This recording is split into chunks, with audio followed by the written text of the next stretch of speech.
오늘 하나님께서 우리에게 주시는 말씀은 시편 135편 1절에서 21절까지 말씀입니다. 할렐루야. 주님의 이름을 찬송하여라. 주님의 종들아 찬송하여라. 주님의 집 안에, 우리 하나님의 집들 안에 서 있는 사람들아, 주님은 선하시니 주님을 찬송하여라. 그가 은혜를 베푸시니 그의 이름 찬송하여라. 주님께서는 야곱을 당신의 것으로 택하시며 이스라엘을 가장 소중한 보물로 택하셨다. 나는 알고 있다. 주님은 위대하신 분이며 어느 신보다 더 위대하신 분이시다. 주님은 하늘에서도 땅에서도 바다에서도 바다 밑 깊고 깊은 곳에서도 어디에서나 뜻하시는 것이면 무엇이든 다 하시는 분이다.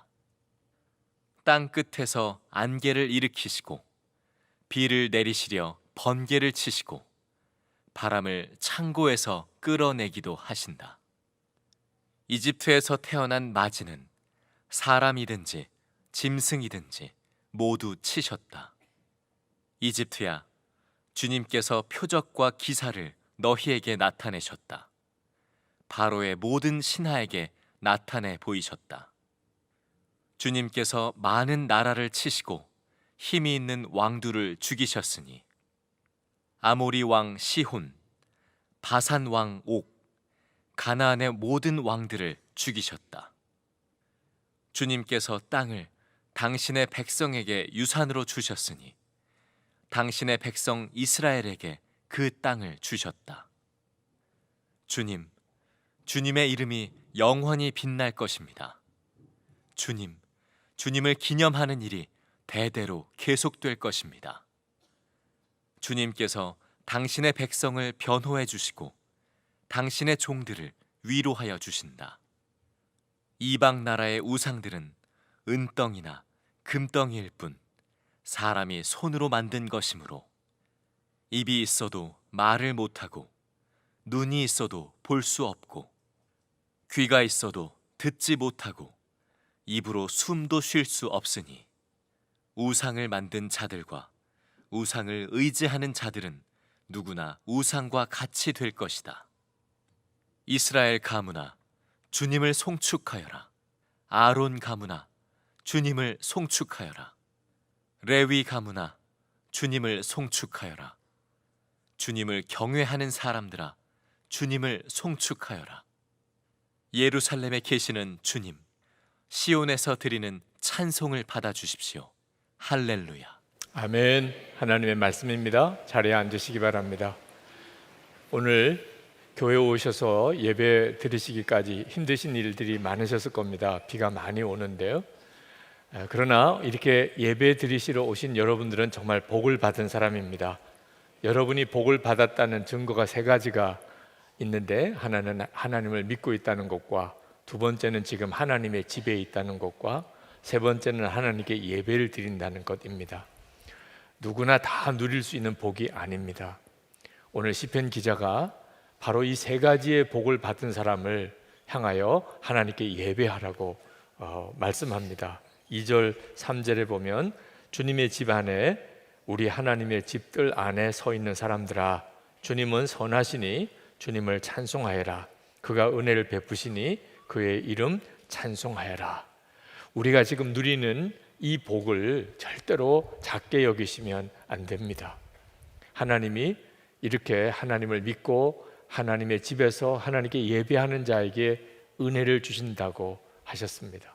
여러분은 다 하나님의 택하신 자들입니다. 4절에 보면 주님께서는 야곱을 당신의 것으로 택하시며 이스라엘을 가장 소중한 보물로 택하셨다라고 분명히 말씀했습니다. 우리가 믿는 하나님은 참 하나님이시고 어떤 신보다도 위대하신 하나님이십니다. 5절부터 7절까지 시편 기자가 그렇게 고백합니다. 하나님은 하늘과 땅, 바다 깊은 곳까지 어디나 계시고 당신이 계획하시고 뜻하시는 일은 반드시 이루시는 분이십니다. 이처럼 살아계신 하나님이시라는 가장 확실한 증거로 출애굽 사건을 듭니다. 이스라엘 백성들은 하나님은 살아계신 하나님이시냐? 그러면 언제나 출애굽 사건을 예를 듭니다. 출애굽 사건은 하나님께서 정말 살아계시고 우리의 삶 속에 친히 관여하신다는 놀라운 증거이기 때문에 그렇습니다.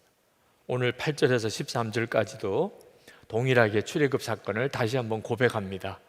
애굽에서 430년 노예 생활하던 이스라엘 백성을 하나님이 구원하셔서 그 가나안 땅 가기까지 모든 족속의 왕을 다 멸하시고 그리고 가나안 땅을 그들에게 주셨다는 것입니다.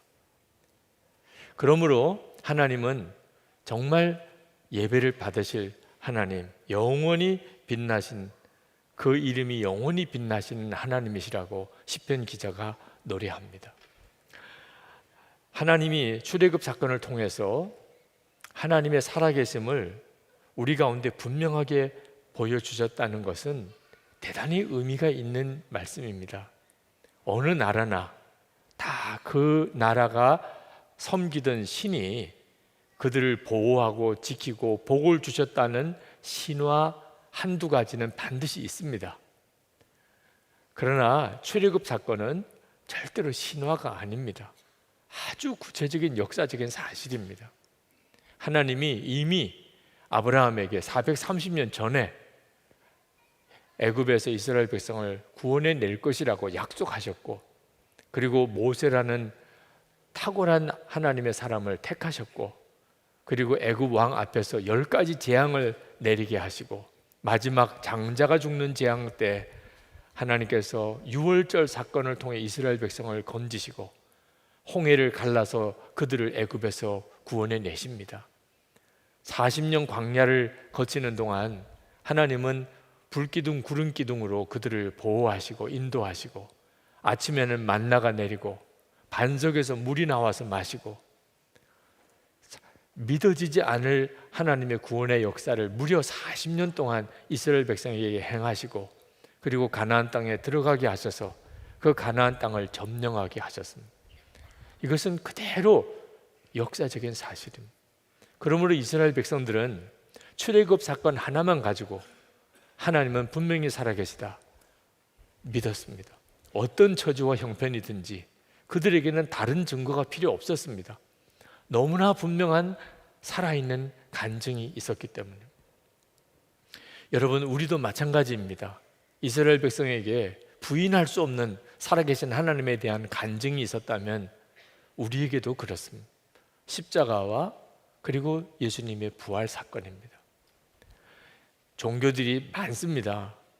어느 종교에 보면 신이 사람이 되었다고 그런 내용이 나오는 그런 신화가 있는 종교도 있습니다. 신이 사람을 사랑했다고 그렇게 말하는 그런 종교들도 있습니다. 그러나 십자가와 부활은 완전히 다른 겁니다. 신화도 아니고 어떤 설화도 아닙니다. 너무나 분명한 역사적인 사실입니다. 하나님이 정말 사람이 되셨고, 그래서 실제로 사람으로 태어나셨고, 우리와 함께 33년을 같이 이 땅에 사셨고, 십자가에서 피 흘려서 정말 죽으셨고, 사흘 만에 죽었다가 다시 살아나셨고, 너무나 분명한 사실입니다. 그래서 우리에게도, 예수를 믿는 우리에게도 하나님은 정말 살아계신 하나님이시다 라고 믿는 확실한 근거가 있는 것입니다. 우리는 그저 경전에 기록되어 있는 어떤 좋은 교훈의 말씀을 붙잡고 예수 믿는 게 아닙니다. 사람이 되셔서 십자가 지시고 죽으시고 다시 부활하신 너무나 분명한 예수 그리스도를 통해 나타난 하나님의 살아계심과 사랑을 믿기에 우리가 예수를 믿고 있는 것입니다. 그럼에도 불구하고, 이처럼 하나님의 살아계심이 너무나 분명함에도 불구하고 여전히 세상을 살아가는 동안에 확신이 없이 그렇게 사는 그리스도인들이 있습니다. 아니, 정직히 말하면 너무나 많습니다. 오늘 이 시간에 예배 드리시는 여러분들 중에도 지난 한 주간 동안 하나님이 살아계심에 대한 분명한 확신이 없이 세상에서 일이 흔들리고 또 세상 따라 저렇게 살면서 오늘 이렇게 예배 드리러 오신 분들도 솔직히 이 자리에 있으실 겁니다. 이스라엘 백성들도 그런 때를 여러 번 지났습니다. 출애굽 사건을 통해서 하나님의 살아계심을 분명히 보여주셨는데도 하나님을 진짜 믿지 못하고, 그리고 하나님과 우상 사이에서 왔다 갔다 하던 그들의 역사가 참 안타깝게 많이 있었습니다. 엘리야 시대 때 이스라엘 백성들은 하나님을 온전히 믿지 못했습니다. 왜냐하면 그때는 정말 우상이 만연했던 시절입니다. 그때 하나님의 사람이었던 엘리야가 바알 선지자들에게 과감하게 영적인 전쟁을 선포합니다. 어떤 신이 진짜 참신인지, 여호와 하나님인지 바알인지 우리가 한번 시합을 한번 해보자. 갈멜산으로 오라. 거기다가 자기가 믿고 있는 신의 제단을 쌓고 그 위에다가 제물을 올려놓고 그 제물에다가 불을 붙이지 말고 기도만 하여서 위로 하늘로부터 불을 내리는 신이, 그 신이 진짜 참신이 아니겠느냐, 한번 시합해 보겠느냐. 바알 제사장들이 해보겠다 그랬습니다. 그래서 유명한 갈멜산에서 엘리야 선지자와 바알과 아세라 850명의 제사장들이 영적 싸움을 싸우게 된 겁니다. 그때 이스라엘 백성들이 무슨 큰 구경이 났다고 갈멜산으로 구경하러 모여들었습니다. 그때 엘리야가 구경하던 이스라엘 백성들에게 외쳤습니다. 열왕기상 18장 21절 22절입니다. 엘리야가 모든 백성에게 가까이 나아가 이르되 너희가 어느 때까지 둘 사이에서 머뭇머뭇하려느냐. 여호와가 만일 하나님이면 그를 따르고 바알이 만일 하나님이면 그를 따를지니라 하니 백성이 말 한마디도 대답하지 아니하는지라. 여러분 중에 이 말씀을 들을 때 마음이 뜨끔하고 찔리는 분도 있으실 겁니다. 하나님과 세상 사이에서 분명하게 결단하지 못하고 하나님을 믿는 것 같으면서도 세상을 따라 살고 세상 사람인 것 같으면서도 또 하나님을 믿는 이런 어정쩡한 삶을 사시는 분들도 있으실 겁니다. 왜 그렇습니까? 출애굽 사건에서 분명히 보이시고 예수님의 십자가와 부활해서 하나님이 살아계심을 분명히 알게 하셨는데도 왜 그렇게 확신이 없이 삽니까? 하나님을 우상 섬기듯이 섬기며 살았기 때문에 그렇습니다. 시편 기자가 우상에 대한 말씀을 하고 있습니다. 그 시대에 세상의 모든 나라가 다 우상을 섬겼습니다. 우상을 섬긴다는 게 뭡니까? 15절부터 18절까지입니다. 이방 나라의 우상들은 은덩이나 금덩이일 뿐 사람이 손으로 만든 것이므로 입이 있어도 말을 못하고 눈이 있어도 볼 수 없고 귀가 있어도 듣지 못하고 입으로도 숨도 쉴 수 없으니 우상을 만든 자들과 우상을 의지하는 자들은 누구나 우상과 같이 될 것이다. 그래서 이스라엘 백성들도 우상을 섬기듯이 하나님을 섬긴 겁니다.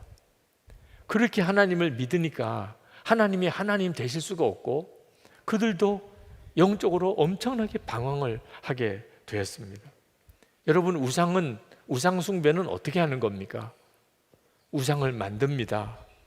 기가 막히게 사람의 손으로 우상을 만듭니다. 그리고 우상을 세워놓고 복을 달라고, 내 문제 해결해 달라고 지극정성으로 빕니다.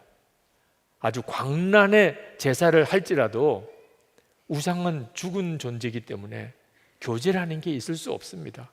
그냥 복을 달라고 문제 해결해 달라고 빌고 그냥 갈 뿐입니다. 하나님도 이렇게 믿는 사람들이 있다는 것입니다.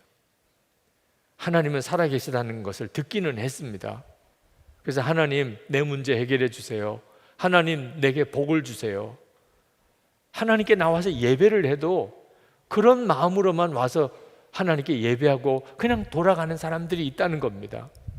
하나님은 살아계신 하나님이시라 반드시 하나님을 진짜 믿는 사람과는 교제가 일어납니다. 만약에 하나님과 살아있는 교제가 없다면 그는 실제로는 하나님을 믿고 있는 게 아닌 것입니다. 자신은 원하는 것이 이루어지면 그러면 하나님이 계신가 보다 하고, 자신이 바라던 대로 되지 않으면 그러면 다른 신을 찾아가는, 그게 바로 전형적인 우상을 섬기는 태도입니다. 하나님은 살아계신 정말 실제하신 하나님이시고, 뿐만 아니고 우리의 인생을 구체적으로 인도하시고, 우리는 매 순간 하나님께 순종하는 삶을 살면서 하나님은 내게 실제 살아계신 하나님이셔야 그 사람이 하나님을 믿는 사람. 그렇기 때문에 고난을 당할지라도 그는 하나님을 떠나지 않습니다. 왜? 살아계신 하나님이심을 너무나 분명히 믿으니까. 여러분, 우리가 하나님께 예배를 드려도 우상 섬기듯이 하나님을 믿는 가운데 예배를 드리는 예배를 하나님이 기뻐 받으실 수 있겠습니까?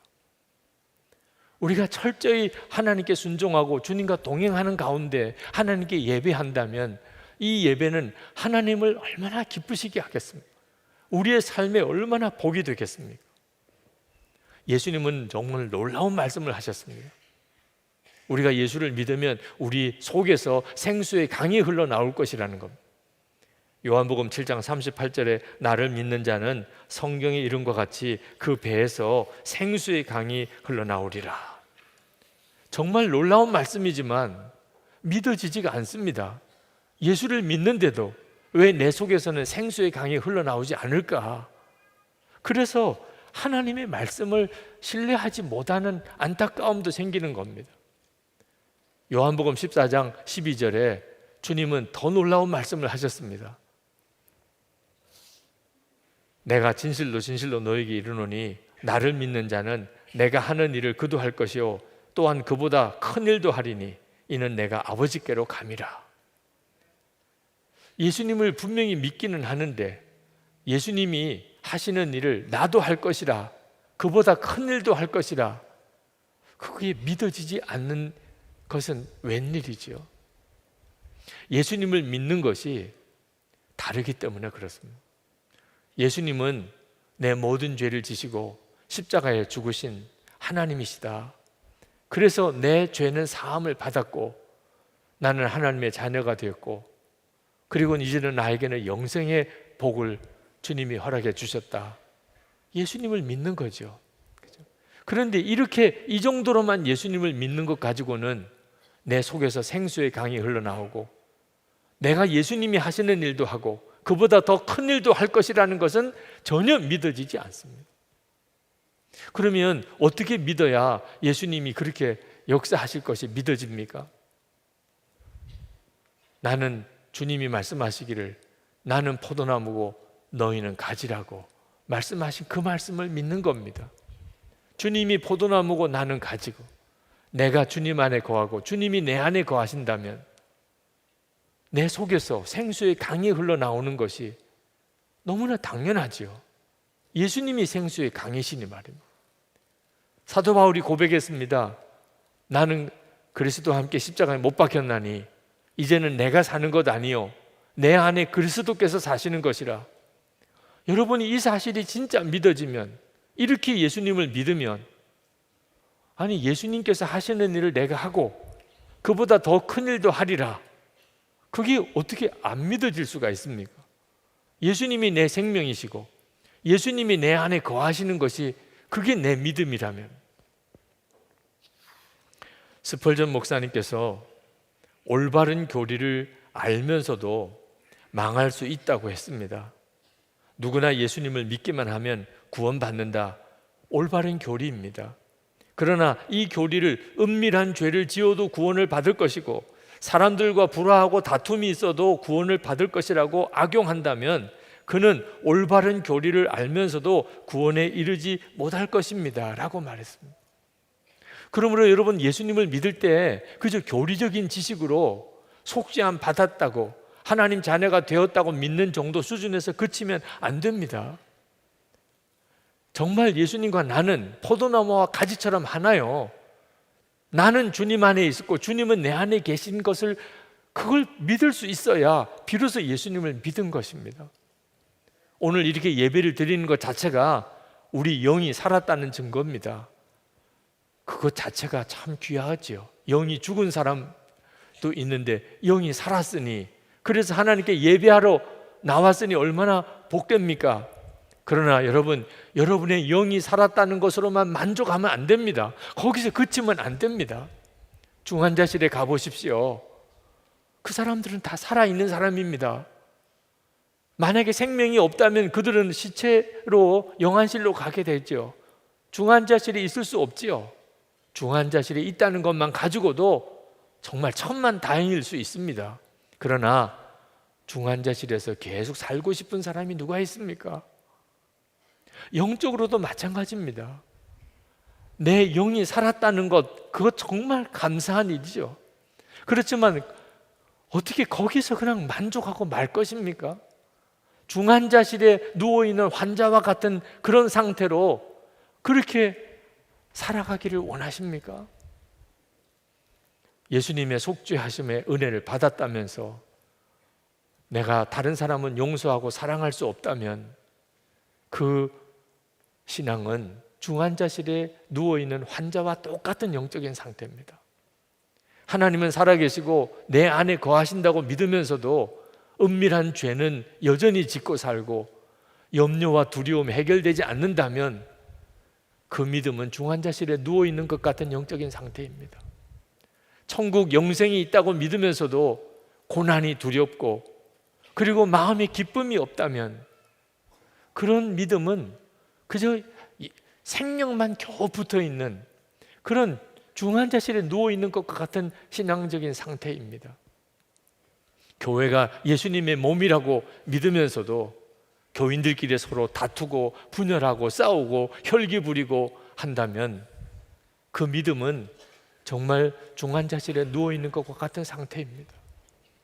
여러분, 예수님을 믿어도 이렇게 영적으로 거의 죽어있는 것과 같이 잠든 상태의 예수님을 믿으면 살아계신 하나님을 믿는다고 하여도 우리의 삶에는 아무런 역사가 일어나지 않습니다. 우리의 문제는 하나님이 살아계시냐 아니냐가 아닙니다. 여러분, 절대로 속으시면 안 됩니다. 출애굽 사건이 분명한 역사적인 사실이요, 예수님의 십자가와 부활이 역사적인 사실이라면 하나님은 진짜 살아계신 겁니다. 우리의 문제가 뭡니까?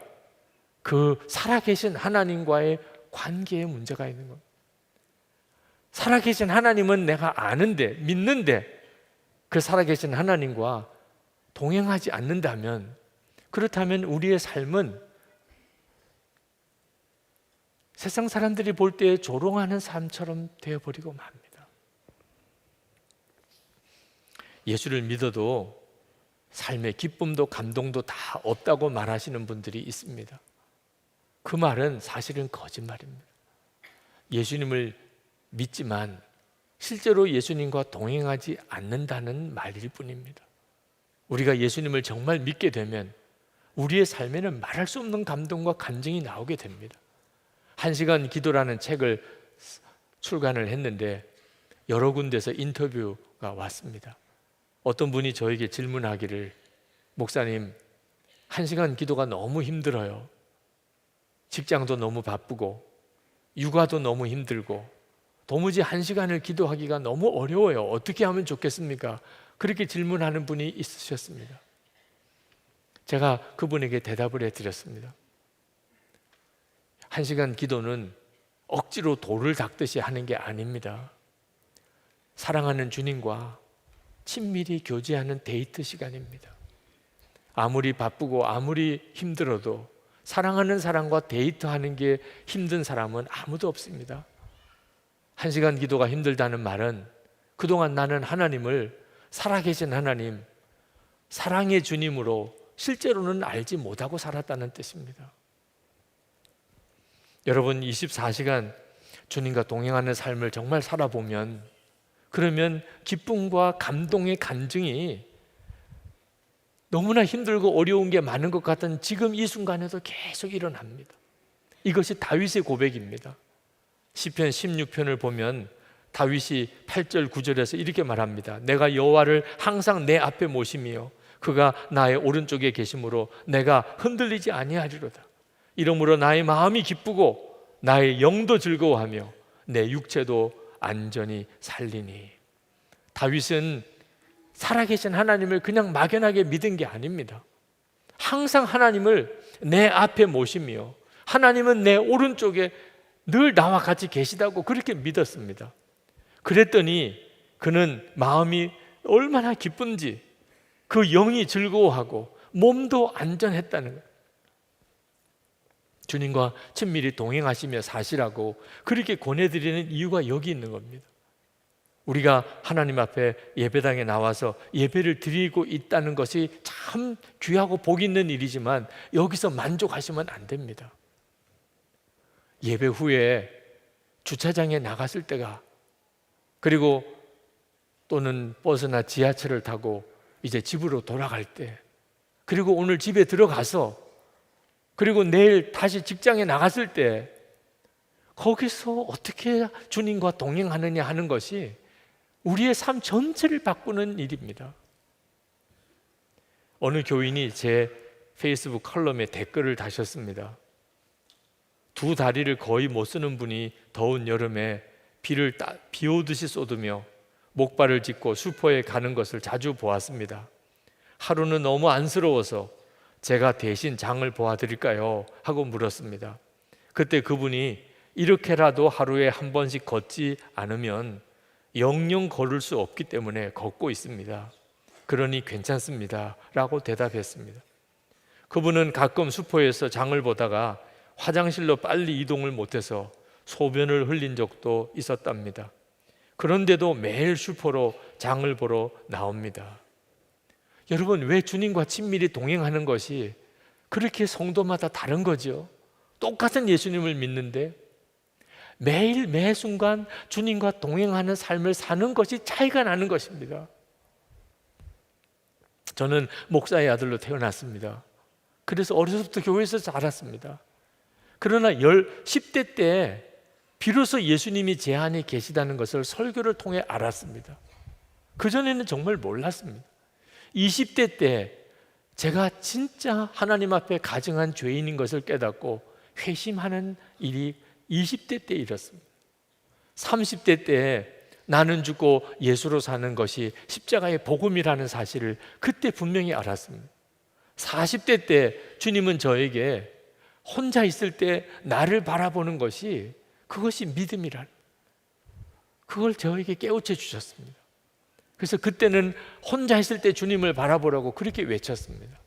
50대 때 24시간 예수님을 바라보아야 한다는 것을 도전받고 예수 동행 일기를 쓰기 시작했습니다. 이제 60이 지나서 저는 예수 동행 운동을 하고 있습니다. 제가 예수 동행 운동을 하는 이유는, 제가 만약에 어렸을 때, 그 10대 때, 20대 때 누군가가 저에게 예수님과 동행할 수 있다는 것과, 그리고 그 방법을 가르쳐주고 저를 이끌어 주었다면 저는 지금 전혀 다른 삶을 살았을 거라고 생각이 들기 때문입니다.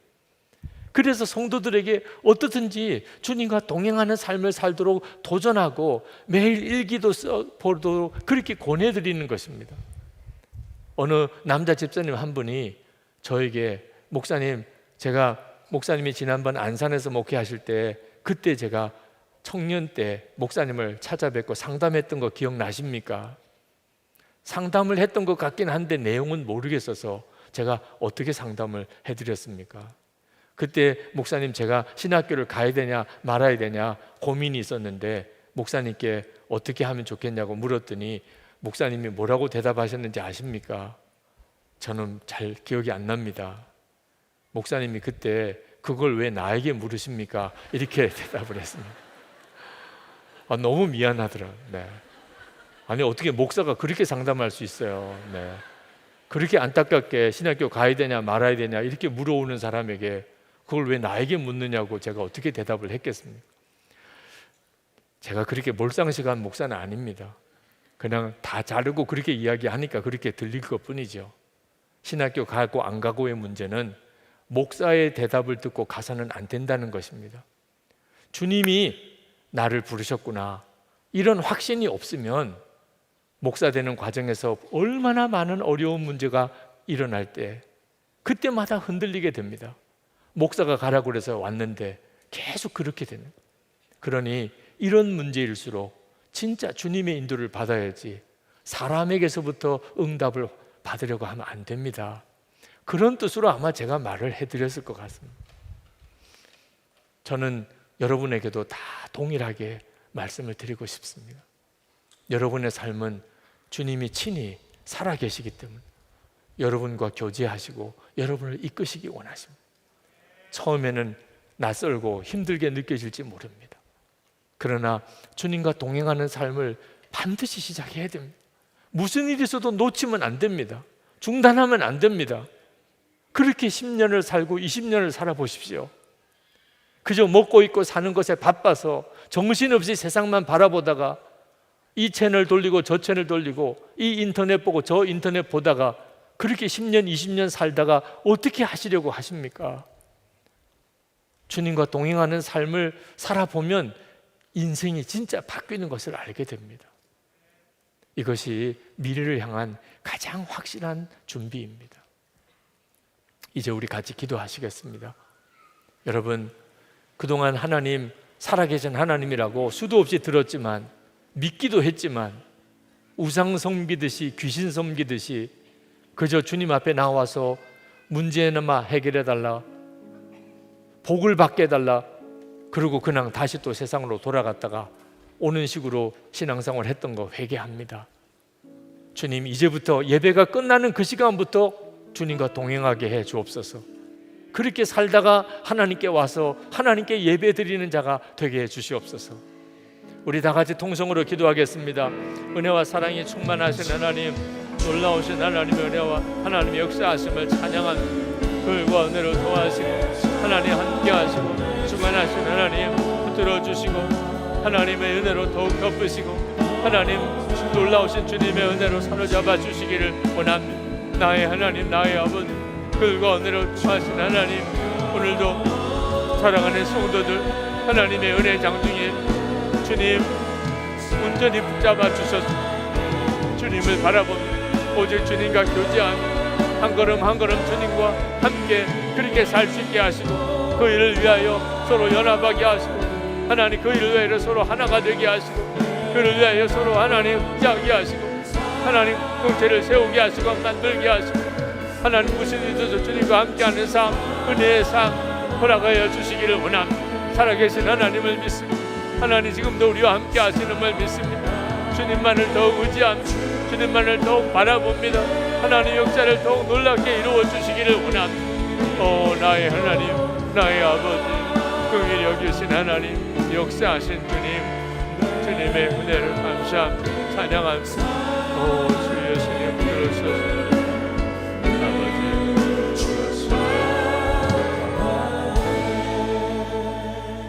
아버지 하나님, 우리의 간절한 마음의 소원을 주님 이루어 주소서. 살아계신 하나님이신 것은 분명히 압니다. 하나님과 살아있는 교제도 허락해 주소서. 우리가 정말 원합니다. 예배드리고 그것으로 끝이 아니고 이제부터 정말 주님과 함께 그렇게 함께 걷는 삶을 시작하게 하시기 원합니다. 매 순간 매일매일의 삶이 그리 되기를 원합니다. 무슨 일이 있어도 좌절하고 중단하지 아니하고 끊임없이 다시 주님을 붙들고 다시 주님을 붙들고 일어서게 되기를 원합니다. 주님, 그렇게 살면서 1년을 살고 그렇게 살면서 10년을 살기를 원합니다. 하나님, 세상 사람들은 다 하나님을 부인합니다. 하나님을 믿는 사람들을 찾기가 어렵습니다. 저희를 증인으로 써주소서. 살아계신 하나님의 증인으로, 지금도 하나님이 함께 계시는 자의 증인으로 우리를 사용하소서. 오늘도 하나님 앞에 전심으로 예배하며 하나님 앞에 감사의 예물을 드린 성도들, 온전한 11조와 건축헌금과 선교헌금과 여러 목적으로 주께 예물 드린 성도들을 주님의 손으로 일일이 안수하시고 하나님의 은혜를 충만하게 부으소서. 주를 바라보는 눈 여시고 주의 말씀 듣는 귀를 여시고 주님과 함께 그렇게 행복하게 사는 성도의 삶을 살게 하소서.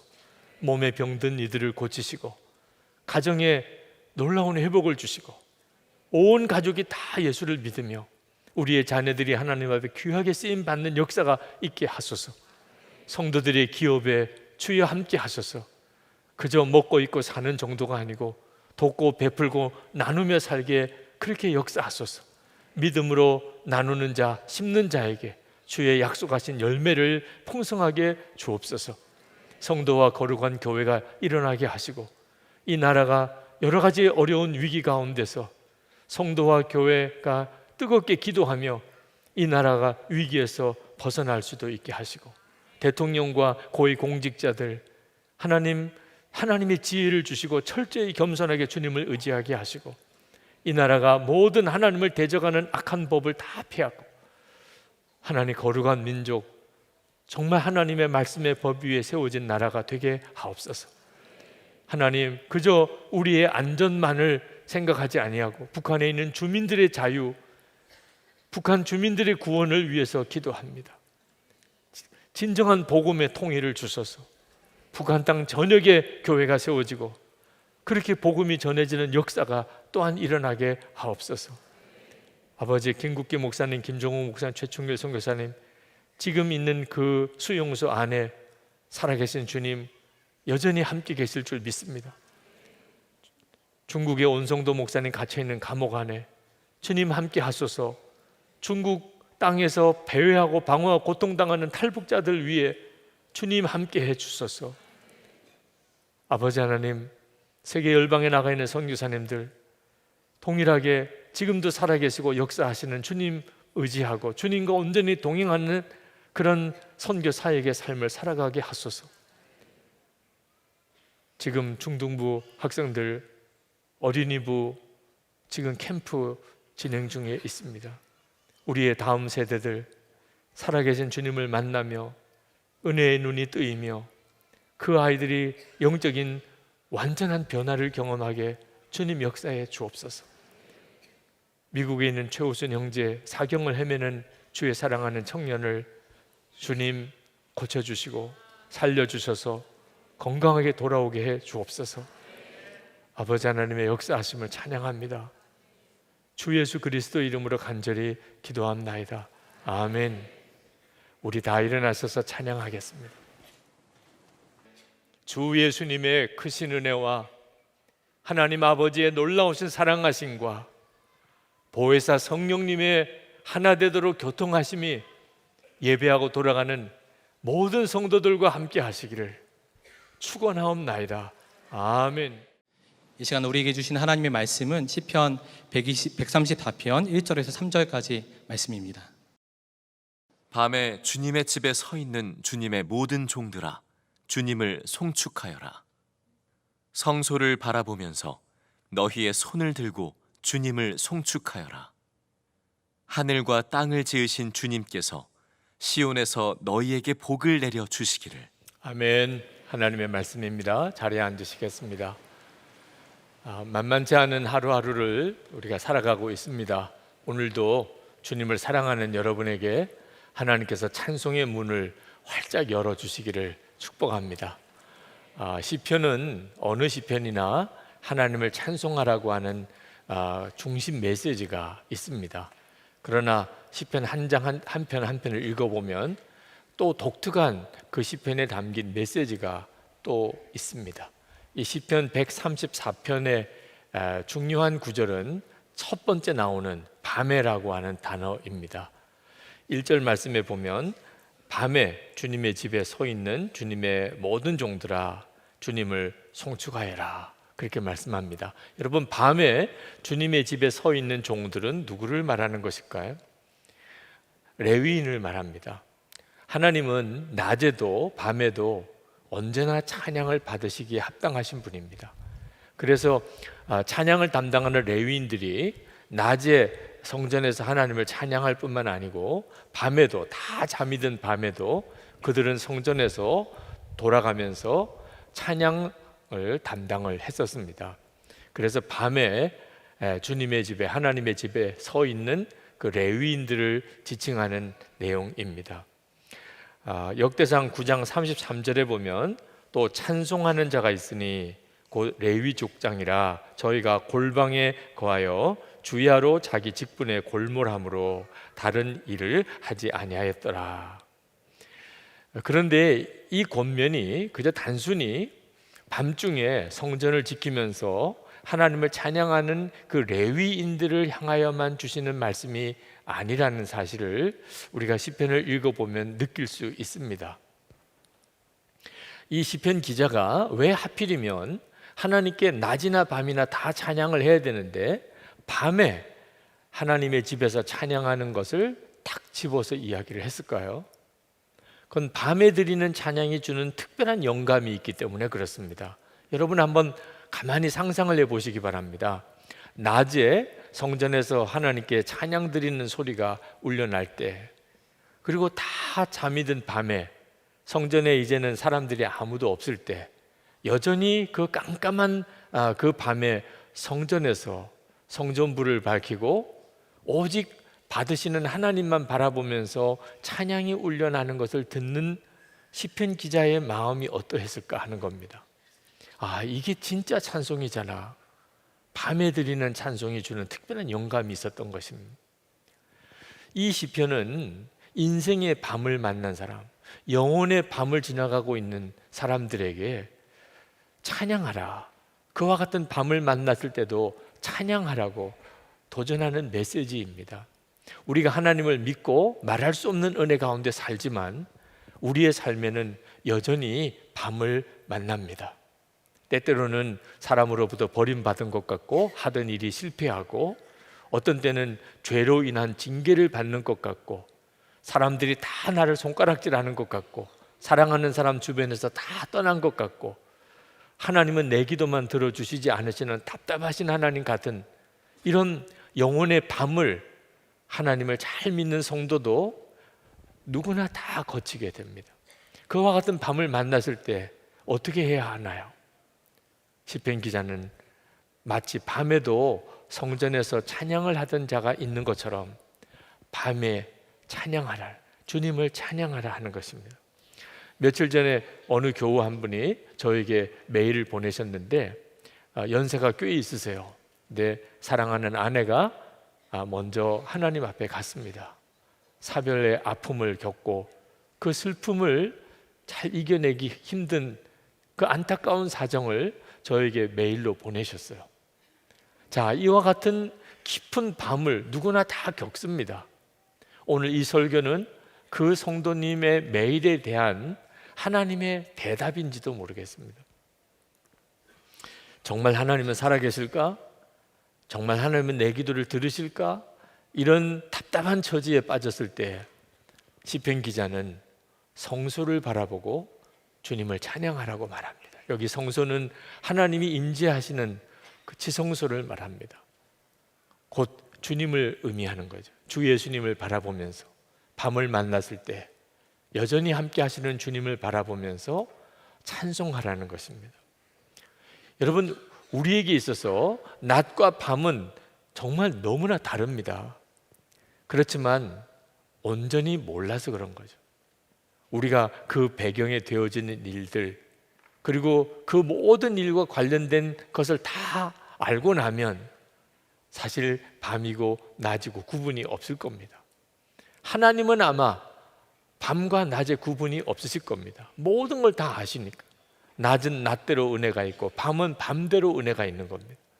근데 우리는 그게 다 보이지를 않으니까 지금은 낮인 것 같고 지금은 밤인 것 같은 거죠.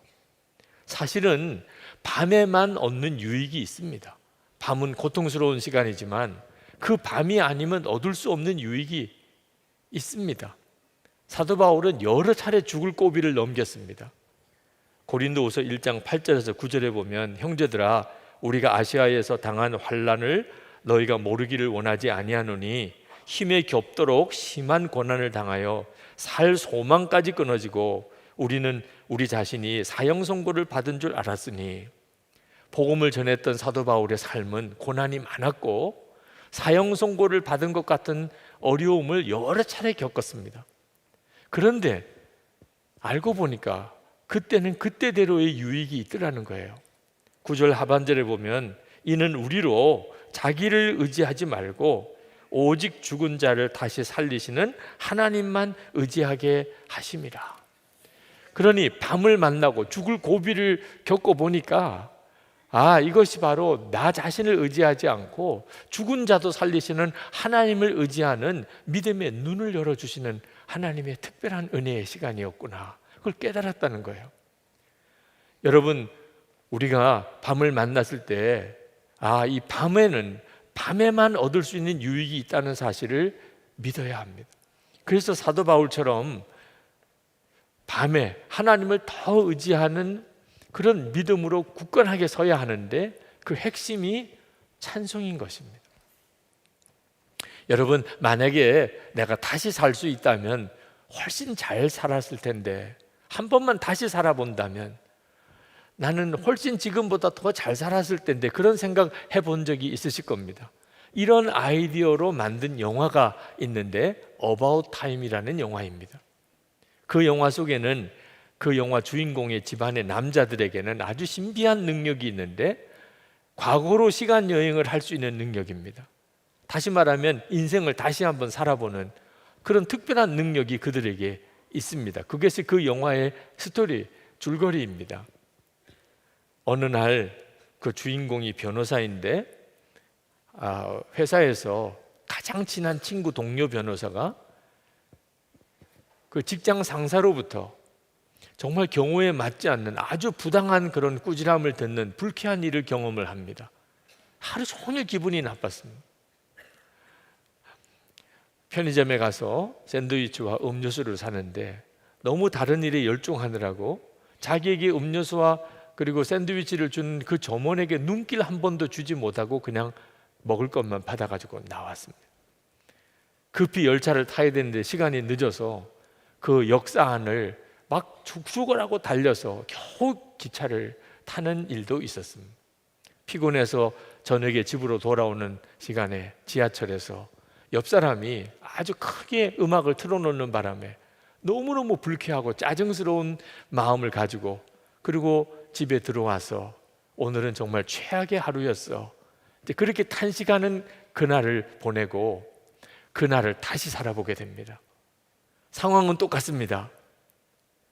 직장에서 가장 친한 친구 동료 변호사가 직장 상사로부터 말도 안 되는 그런 비난을 받는 장면에 이 주인공이 종이에다가 바보라고 써가지고 그 직장 상사 보지 못하게 동료에게 이렇게 보여줍니다. 그 직장 동료가 그걸 보고 속으로 얼마나 위로가 되었는지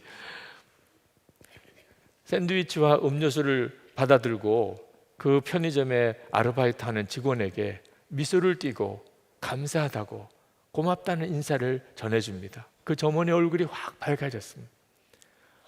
기차를 놓치지 않으려고 기차역 안에서 열심히 뛰었지만 단순히 뛰기만 한 게 아니고 그 옛 아주 고색창년한 그 옛날 기차역의 아름다운 그런 원형 천장을 쳐다보면서 그 역사 안을 즐기면서 뛰었습니다.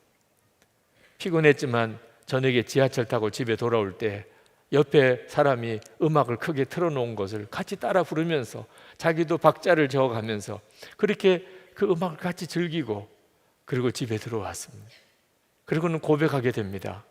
오늘은 정말 최고의 하루였어요. 자, 똑같은 날인데 똑같은 어려운 문제들이었는데 한번 다시 살아보니까 그 모든 상황이 전혀 다르게 사라지더라는 거죠. 그것이 그 영화가 가지고 있는 중요한 메시지인데, 그러나 여러분, 우리가 다시 살 수 없지요. 다시 살 수 있다고 하더라도 아마 우리는 여전히 완벽하게 살 수 없었을 겁니다. 근데 그럴 필요도 없습니다. 왜냐하면 우리는 정말 놀라운 은혜를 받고 있는데 우리 안에 예수 그리스도께서 와 계십니다.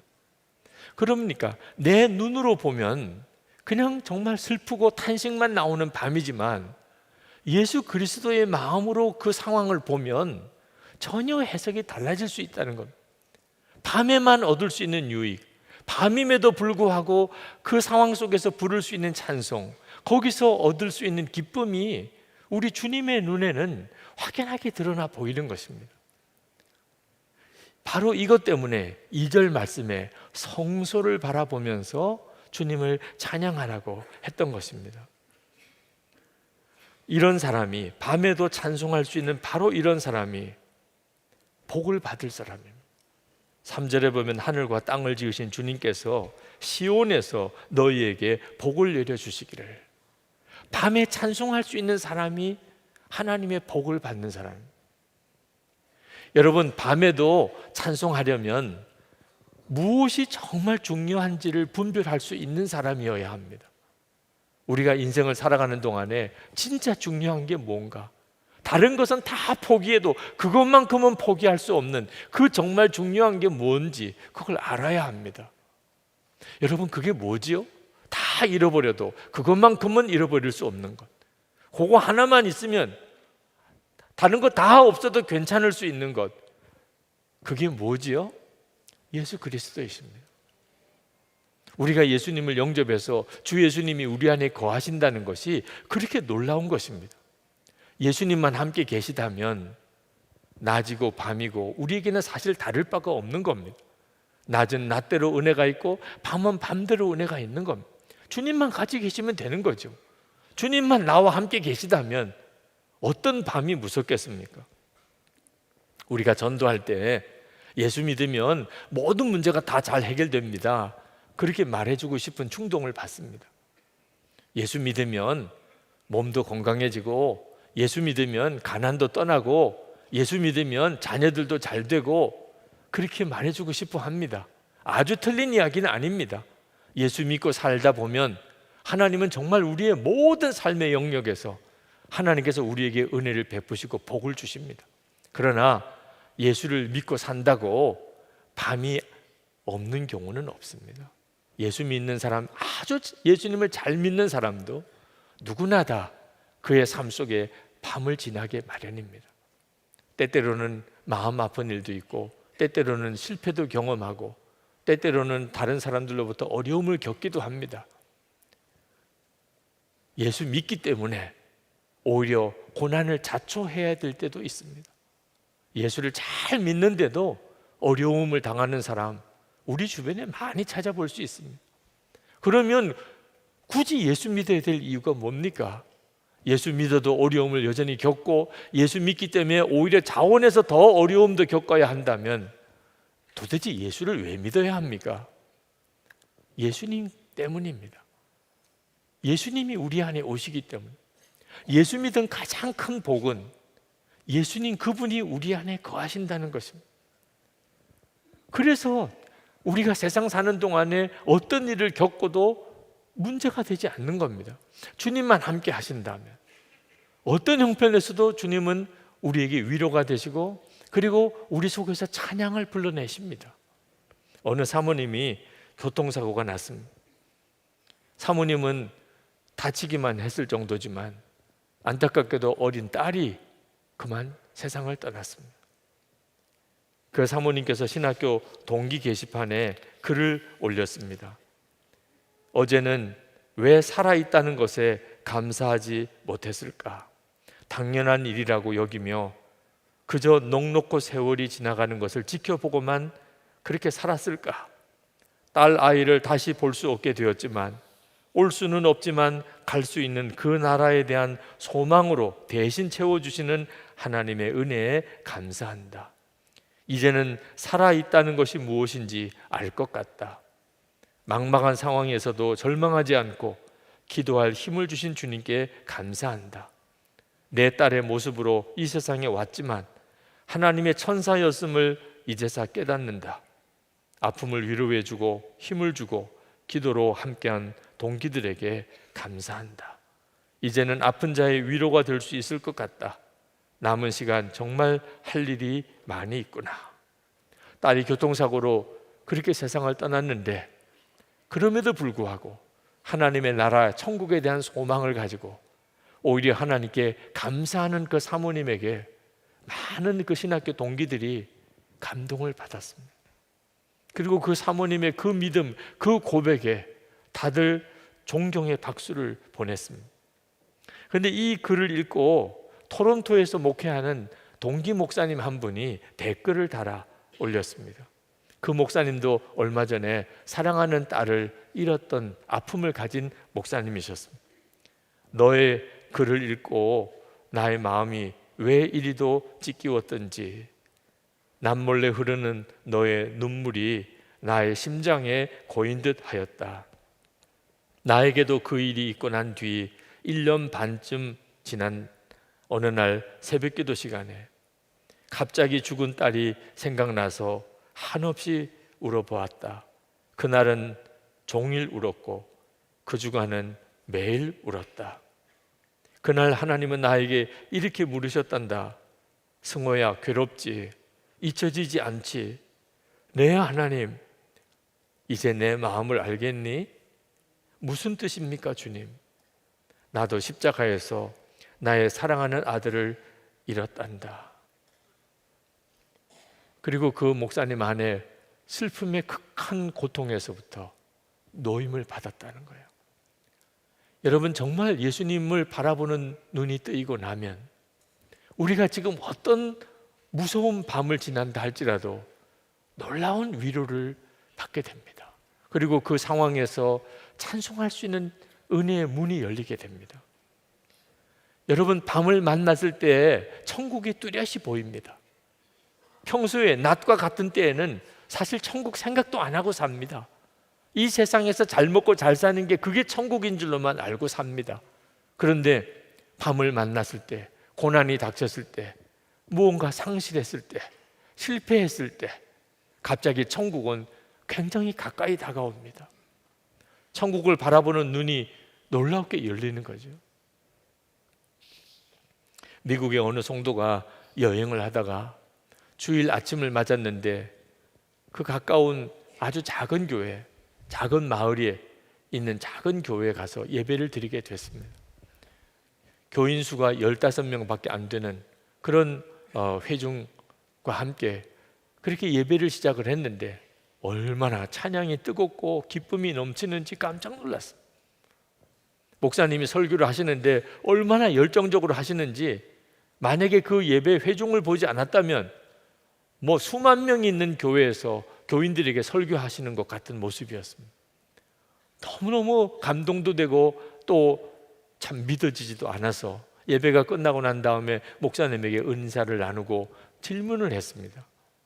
제가 보기에는 이렇게 작고 초라해 보이는데 어떻게 그렇게 찬양은 뜨겁고 기쁨이 넘치고 목사님은 그렇게 설교가 열정적이십니까?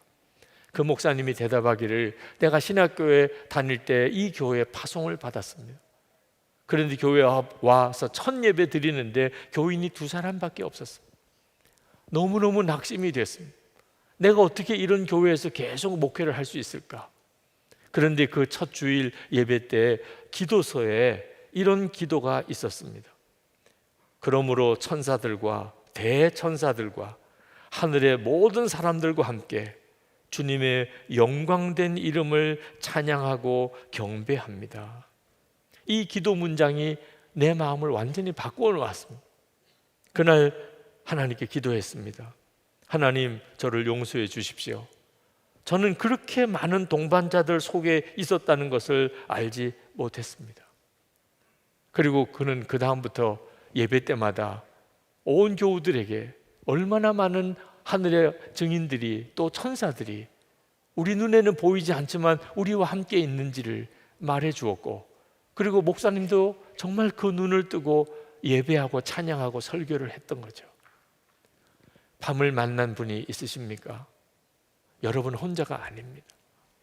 여러분이 밤에 찬송을 부를 때 얼마나 많은 하늘의 증인들이 그 찬송을 듣고 은혜 받고 함께 찬송하는 줄 아십니까? 여러분이 그 눈이 뜨여야 합니다. 무엇보다도 주 예수님이 우리와 함께 계시면서 내가 밤을 지날 때 그때 여전히 나와 함께 계시고 더 함께 계시고, 그리고 우리가 찬송할 때 우리 주님이 그 일을 기쁘게 받으십니다. 사도행전 16장에 보면 바울과 실라가 빌립보에서 예수님의 부활의 복음을 전하다가 붙들려서 감옥에 들어가서 무지하게 매를 맞고, 그리고는 깊은 감옥에 갇혔는데 한밤중이 되었습니다. 그 깊은 밤에 감옥에서 매를 맞은 몸으로 바울과 실라가 이상하게 마음에 감사가 느껴졌습니다. 우리가 무엇이건데 주 예수님 때문에, 그 부활의 복음 때문에 이런 고난도 받을 수 있는가? 그래서 그들은 그 상황에서 거기서 찬송을 부르는 거예요. 하나님을 영화롭게 하는 찬송을 부르기 시작합니다. 여러분 한번 상상해 보세요. 그 빌립보 감옥, 지하 감옥에서 매를 맞은 바울과 실라가 하나님께 찬송을 부를 때, 하나님께서 그 찬송을 들으실 때 하나님의 마음이 어떻겠느냐. 하나님은 하늘에서 천군 천사들로 모든 순간에 찬송을 받으시고 계십니다. 그러나 그런 찬송은 천사들도 부를 수 없는 찬송이에요. 감옥에서 매를 맞고 깊은 밤중에 그렇게 부르는 찬송은 천사들이 부를 수가 없어요. 왜? 천사들에게는 고난이 없고 밤이 없어요. 오직 이 세상에 사는 아주 짧은 요 100년도 안 되는 요 시간 안에 살아가는 우리들만, 고난도 겪고 밤도 지나는 일을 겪는 우리들만 부를 수 있는 찬송. 밤에 부르는 찬송은요, 알고 보면 축복이에요. 기회예요. 하나님께서 그 찬송을 들으시는 하나님의 심정이 어떠시겠냐면, 그 빌립보 지하 감옥에서 바울과 실라가 찬송할 때 천사들은 얼마나 감동했겠어요. 하늘에서는 어떤 찬송이 함께 불러졌겠어요. 그러니 지진이 일어났죠. 지진이 일어나고 감옥문이 열리고 빌립보 간수장이 달려와서 회개하고 회심하고, 그리고 빌립보 교회가 세워졌어요. 밤중에 찬송했더니 이런 엄청난 일이 벌어졌어요. 여러분, 우리가 밤중에 밤을 만났을 때 찬송한다고 이 땅이 흔들리는 지진이 일어나지는 않을지 몰라도 반드시 지진이 일어납니다. 우리의 인생에, 우리의 삶에 지진이 일어나요. 제가 군목으로 근무할 때 그때 첫 번째 만났던 연대장님 참 인상 깊었습니다. 저는 처음에 인관에서 부대 갔을 때 연대장, 사단장 이런 지휘관은 겁도 없는 줄 알았어요. 뭐 얼마나 위세가 당당한지, 그 사람은 두려운 일도 없는 줄 알았고 뭐든지 마음대로 다 할 수 있는 사람인 줄 알았어요. 근데 근무 연한이 조금씩 길어지면서 보니까 세상에 제일 무서움이 많은 사람이 그 지휘관들이더라고요. 병사 한 사람이라도 다칠까? 부대에는 안전에는 문제가 없을까? 어느 보초서는 어떤 철책선 하나가 뚫리는 일은 없을까? 부대 성적은 어떻게 하면 좋은 성적을 거둘 수 있을까? 너무나 무거운 책임감에 눌려있는 사람들이더라고요. 부대에 어려운 일이 한번 생겼습니다. 부대 사기가 완전히 땅에 떨어지는 것 같은 그런 참 난감한 처지였어요. 그래도 제가 군목인데 무언가 해야 되잖아요. 그래서 밤에 야간 우리 초병들에게 커피를 타서 위문 활동을 평소보다도 더 열심히 하려고, 그리고 한밤중에 커피를 타가지고 군종병과 함께 부대를 갔습니다. 그런데 연대장 관사를 지나가는데 노래 소리가 들리는 거예요. 아니, 세상에 이 밤에 연대장 관사에서 누가 노래를 하나? 가만히 들어보니까 연대장님이세요. 관사 뒷뜰에 나와서 찬양을 하는 겁니다. 괴로울 때 주님의 얼굴 보라, 그 찬양을 그렇게 간절히 부르시는 거예요. 군정병과 함께 그 관사 옆에서 멈춰서 한참을 들었습니다. 뭐라고 설명할 수 없는 어떤 감동이 있었어요. 그리고 제 마음에 그렇게 갑자기 느껴졌어요. 부대의 어려움, 이거 아무것도 아니게 지나간다. 하나님께서 이 연대장님을 너무나 사랑하시는구나. 그거 그냥 마음에 그렇게 느껴졌어요. 밤을 만났을 때 여러분 찬송을 한번 들어본 적이 있습니까? 그 정말 신비한 능력이에요. 그리고 정말 그 부대의 그 어려움이 아무렇지도 않은 것처럼 지나가고, 또 그 연대장님은 나중에 진급까지 해서 장군도 됐습니다. 오늘 이 시간 낮을 보내는 분이 있으십니까? 혹시 밤을 지나시는 분이 있으십니까? 아마 대부분은 밤을 지난다고 생각을 하고 계실 겁니다. 목사님, 저는 지금 밤을 지나가고 있습니다. 여러분, 밤을 지날 때 어떻게 해야 합니까? 원망하고 탄식하고 슬퍼하고 그리고 두려워하고, 그러면 예수 믿는 사람 아니지요. 오늘 시편 기자가 뭐라고 우리에게 권합니까? 밤에 하나님의 집에 서 있는 자들아. 우리잖아요. 지금 밤에 지금 우리가 하나님의 집에 서 있잖아요. 주님을 송축하여라. 그게 살 길인 거예요. 밤을 견뎌낼 수 있는 힘, 밤을 이길 수 있는 힘이 바로 여기에 있는 거예요. 하나님께서 우리에게 밤을 주신 것은, 밤을 지나가게 허락하신 것은 밤에 주시는 은혜가 있기 때문에 그런 것. 이 밤을 지나지 않고는 도무지 하나님께서 계획하신 일을 이룰 수 없기 때문에 그런 거죠. 사망의 음침한 골짜기를 지나갈 때는 거기를 지나가야 되는 거죠. 그래야 푸른 초장도 나타나는 거죠.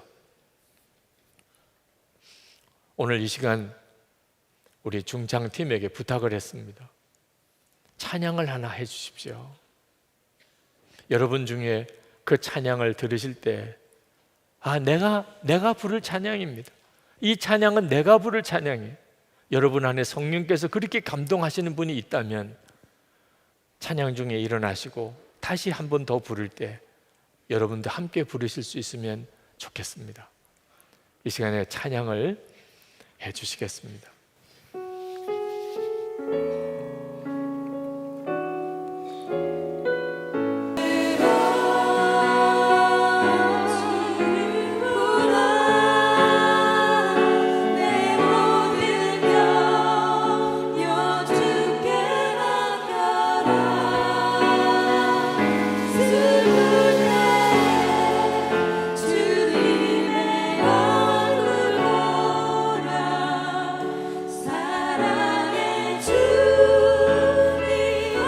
보게 되기를 바랍니다. 여러분이 이 시간에 같이 기도할 때, 또 여러분의 중심에 찬양을 주님께 올려드릴 때 여러분 속에 있는 모든 어둠의 권세가 다 떠나가게 되기를 축복합니다. 찬양하면서 여러분 주변에 있는 사람들도 다 살려내기를 바랍니다. 우리 나라가, 우리 민족이 살아나는 역사가 있기를 원합니다. 우리 같이 기도하겠습니다. 은혜와 사랑에 충만하신 아버지 하나님, 놀라우신 하나님의 은혜와 하나님의 역사를 찬양합니다. 하나님의 크신 은혜를 찬양합니다. 아버지 하나님, 우리가 밤을 만났을지라도 주님 여전히 함께 계시고 역사하시는 주님을 찬양합니다. 오 놀라우신 아버지, 글과 은혜를 좋아하시는 주님, 오늘도 사모하며 주님의 은혜를 갈망하는 성도들, 주님의 손에 붙잡한 은혜의 장중에 붙잡한 하나님의 역사가 충만하게 임하기를 원합니다. 나의 아버지, 나의 하나님, 머리 주하시고 하나님 마음의 심령의 중심에 주를 더 주목하게 하시고, 하나님 마음에 하나님의 성전에 섰는 자들 성소를 바라보며 우리 속에서 찬양이 터져 나오게 하소서. 하나님, 이 밤은 우리를 무너뜨리는 밤이 아니고 하나님 이 고난은 우리를 하나님 꺾어놓는 고난이 아님을 믿습니다. 주님이 계십니다. 나의 주님이 함께 계십니다. 놀라우신 하나님의 사랑이 우리를 덮고 있습니다. 하나님 감사합니다. 은혜와 사랑이 충만하신 하나님, 우리가 겪고 있는 이 고난이 우리를 꺾어놓는 고난이 아닌 것을 믿습니다. 하나님, 우리가 지나가는 이 밤이 영원히 계속되는 밤이 아니고 하나님 이 밤을 통하여 하나님이 주시는 특별한 은혜가 예비된 것을 믿습니다. 찬양하며 또 찬양하며 나아가겠습니다. 주님을 바라봅니다. 지금도 우리와 함께 계시는 주님, 낮에도 밤에도 영원히 동일하게 우리와 함께 계시는 주님, 주 예수님만 함께 하시면 충분합니다. 주님만 붙들고 나아갑니다. 찬송하며 살겠습니다. 원망과 불평, 슬퍼하는 마음과 두려움은 다 십자가에 못 박습니다. 주 예수님 안에서 이기기 원합니다. 우리도 살고 온 가족들도 살고 우리 주변에 있는 모든 성도들도 함께 이끌어내고 교회들이 연합하여 일어나고 하나님 나라가 함께 일어나고 민족이 살아나는 역사가 일어나기를 원합니다. 오늘도 예배하는 성도들 머리에 주여 안수해 주소서. 친히 안수해 주소서. 주님, 하나님께 예배하며 마음의 감사와 주님을 향한 뜨거운 하나님 사랑을 담은 예물을 주님께 봉헌해 드리는 성도들, 그 중심에서 하나님을 찬양하는 성도들 주여 받으소서. 믿음으로 살기를 결단하고 하나님을 찬양하며 살기를 결단하고 늘 감사하며 살기를 결단하는 성도들에게 오늘도 예비하신 은혜로 충만하게 채우소서. 심령에는 하나님 주를 바라보는 눈이 분명히 뜨이게 하소서. 병든 몸이 이 시간에 깨끗이 고침을 받고 가게 해 주옵소서. 가정 안에 놀라운 회복을 주소서. 힘들고 어려울 때 가족들이 서로 믿음으로 하나 되고 사랑으로 하나 되고 하나님 서로 기도로 하나 되게 해 주옵소서. 정말 천국을 가정에서 경험하게 해 주소서. 성도들이 기업에 복을 주소서. 하나님 베풀고 돕고 하나님 다른 사람들을 먹여주며 살리게 하여 주옵소서. 지금 우리의 형편과 처지에서 주는 자가 복이 있음을 믿고 나누고 또 베풀고 그렇게 섬기면서 그렇게 살게 하소서. 성도 때문에 교회 때문에 하나님 이 나라가 사는 역사가 일어나게 하옵소서. 하나님 우리나라가 말할 수 없는 여러 가지 어려운 처지에 있습니다. 대통령께 주님 함께 하소서. 하나님의 지혜를 주소서. 주님의 분별을 주소서. 하나님을 경외하게 하여 주소서. 온 우리나라의 중요한 위치에 서 있는 하나님의 사람들 주의 종들에게 이 시간에 은혜의 눈을 열어주시고 성령의 지혜를 주시고 맡은 자리에서 주의 맡게 된 사명을 잘 감당하여 하나님 나라가 바로 서게 하시고 정말 복의 통로가 되는 축복의 나라가 되게 하소서. 북한의 자유민주주의 체제가 들어서게 하소서. 남북한 주민들이 자유롭게 왕래할 수 있게 해주소서. 북한의 곳곳에 교회가 세워지고 복음이 증거되게 해 주옵소서. 김국기 목사님, 김종욱 목사님, 최충길 선교사님 주님 속히 석방되게 해 주소서. 중국의 온성도 목사님 비롯하여 탈북자들과 그들을 돕기 위해 헌신한 종들을 오늘도 주님의 손에 지켜 주옵소서. 선교사님들 밤에 부르는 노래가 있겠습니다. 하나님 그때마다 하늘문이 활짝 열리게 해주소서. 하나님께서 부으시는 복이 있게 하소서. 선교사님도 살고 가족도 살고 그 나라가 하나님 살아나게 하소서. 주 예수님 그 귀한 은혜와 아버지 하나님의 말할 수 없는 사랑하심과 성령의 교통하심이 오늘도 주를 바라보며 밤에 부르는 찬송을 부르는 모든 성도들과 함께 하시기를 축원하옵나이다. 아멘.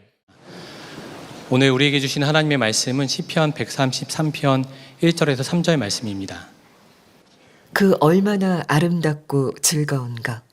형제 자매가 어울려서 함께 사는 모습. 머리 위에 부은 보배로운 기름이 수염, 곧 아론의 수염을 타고 흘러서 그 옷깃까지 흘러내림 같고 헤르몬의 이슬이 시온산에 내림과 같구나. 주님께서 그곳에서 복을 약속하셨으니 그 복은 곧 영생이다. 사람이 아주 다툼의 어떤 깊은 상처를 가지고 있거나 또는 전쟁을 겪었거나 이런 아픔이 있는 사람은 이 화평함에 대한 갈망이 있게 마련입니다. 저에게 있어서는 교회 안에서 성도들이 화평하게 지내는 것에 대한 간절한 갈망과 소원이 저에게는 있습니다. 그것은 제가 어릴 때부터 교회에서 자라면서 그렇게 교인들이 많이 싸우는 것을 보고 그것을 통해서 겪는 아픔들, 두려움들, 그로 인한 너무나 비참한 결과들을 보았기 때문에 그렇습니다. 저는 목회하면 절대로 싸우는 교회는 되지 않아야 되겠다. 그게 제 마음의 소원이기도 했습니다. 그런데 실제로 목회하면서 그렇게 교회 안에 싸움이 없기를 바랬지만 싸움은 여전히 계속되는 것을 보면서 그렇게 마음이 안타까울 수가 없었습니다. 우리 속에 있는 이 죄의 본성이 우리가 이렇게 함께 모였을 때는 자꾸 서로 갈등하고 다투게 만드는 모양입니다. 가족도 그렇고 교회도 거기에서 벗어나지를 못하는 것 같습니다. 어떤 때는 옳고 그른 것을 따지기 위해서, 어떤 때는 정말 잘해보자는 뜻으로, 어떤 때는 마음에 든다 안 든다 하는 문제로 그렇게 끊임없이 여러 유형의 갈등들이 교회 안에 일어나는 겁니다. 그런데 정말 마음이 안타까운 것은 싸우는 게 문제가 아니고 싸워도 되는 줄 아는 겁니다. 싸워도 되는 줄 아는. 잘해보자고 싸우는 거니까 이게 정말 기가 막힌 것입니다. 하나님께서 왜 우리에게 교회 공동체를 주셨는지 몰라도 한참 모르는 것입니다. 그리고 그 분열하고 다투는 게 얼마나 무서운 마귀의 역사인지, 그 결과가 얼마나 끔찍한 것인지를 모르니까 잘해보자고 싸우고, 마음에 안 든다고 싸우고, 그리고 옳고 그른 거 따지자고 싸우는 것입니다. 이 시편 113편은 저에게 아주 특별한 감동이 됩니다. 그런 점에서 그렇습니다. 다윗의 시편입니다. 다윗이 성도들이 함께 어울려 지내는 것이 하나님 보시기에 얼마나 아름다운가, 그 아주 짧은 간단한 고백입니다. 이 시편 가지고 순례의 길을 떠났던 순례자들이 함께 순례의 길을 떠나 함께 가는 동료들을 기뻐하며 축복하며 그러면서 노래 부르면서 갔던 시편입니다. 1절은 이렇게 시작을 합니다. 그 얼마나 아름답고 즐거운가, 형제 자매가 어울려서 함께 사는 모습. 여러분은 아마 잘 이해하기 어려울지 모르겠지만 저는 이 구절을 읽으면서 몇 번이고 가슴이 울컥하는, 몇 번 이 설교를 준비하면서 또 읽고 또 읽으면서 눈물을 지었는지도 모릅니다. 그렇지, 이것이 하나님의 계획인 걸, 이게 바로 우리를 교회로 모아주신 하나님의 뜻인 걸, 그렇게 고백을 했습니다. 여러분, 순례자들을 한번 생각해 보십시오. 예루살렘 성전을 향하여 가는 순례자들이 함께 무리를 지어서 순례의 여행을 갑니다. 그런데 함께 있다는 것 자체가, 함께 순례를 떠난다는 것 자체가 서로 기쁘고 감사한 거죠. 왜냐하면 옆에 있어주니까 외롭지도 않고 두렵지도 않고 어려움도 서로 격려하며 위로하며 가는 거잖아요. 그런데 만약에 그 순례객들 사이에 싸움이 생겼다면, 치고받고 주먹질을 한다면, 서로 욕을 하고 비난한다면, 서로 남처럼 얼굴도 보지도 않고 말도 걸지도 않으면서 그렇게 지낸다면 그 순례가 무슨 은혜가 되겠습니까? 우리 교회 생활이 꼭 그와 같습니다. 하나님께서 이 바벨론 세상에서 살아가는 우리들에게 천국을 경험하면서 이 세상에서도 하나님의 자녀답게 살 수 있는 힘을 주시려고 우리에게 주신 것이 교회 공동체입니다.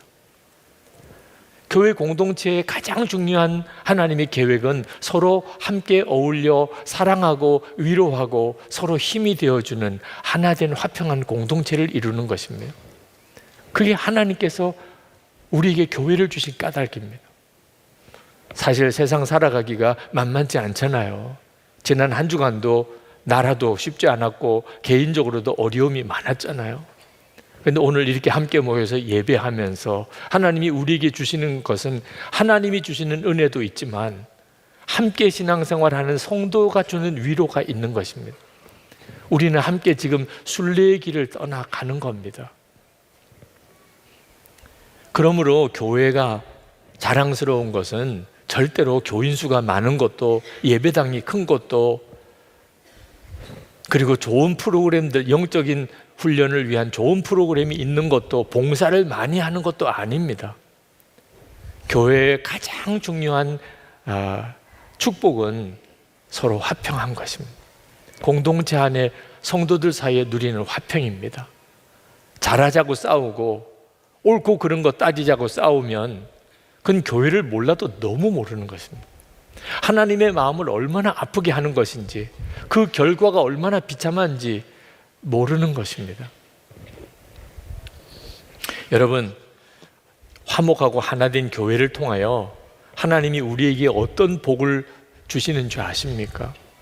2절 말씀에 보면 머리 위에 부은 보배로운 기름이 수염 곧 아론의 수염을 타고 흘러서 그 옷깃까지 흘러내린 같고, 아론이 제사장으로 기름 부음을 받을 때 이야기입니다. 머리에 기름을 부으니까 그 기름이 머리를 타고 수염을 타고 옷깃까지 흘러내리는 그 모습을 묘사하고 있습니다. 이 기름 부음을 받았다는 말은 거룩함의 상징입니다.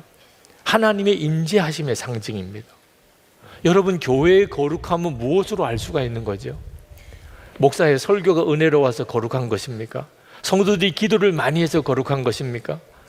많은 교인들이 모였기 때문에 교회가 거룩한 것입니까? 예배당이 아주 경건하게 그렇게 예배할 수 있는 분위기를 지어줘서 교회가 거룩한 것입니까? 아닙니다.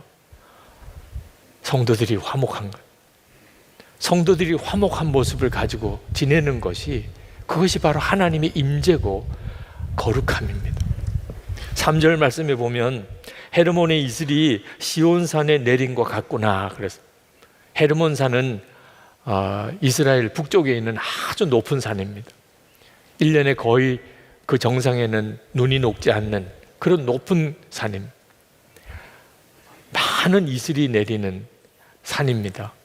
거기서부터 요단강이 흘러나옵니다. 이스라엘은 비가 많이 내리지 않는 그런 땅이지만 그 요단강으로 인하여 농사를 짓습니다.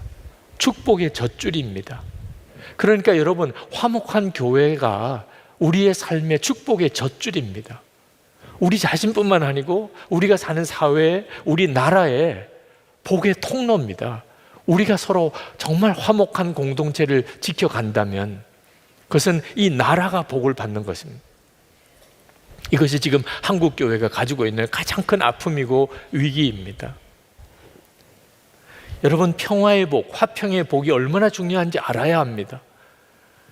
돈을 많이 버는 것도 필요하고 건강도 해야 되고 성공도 해야 되지만, 여러분, 나라가 전쟁에 휩싸이면 무슨 소용이 있습니까?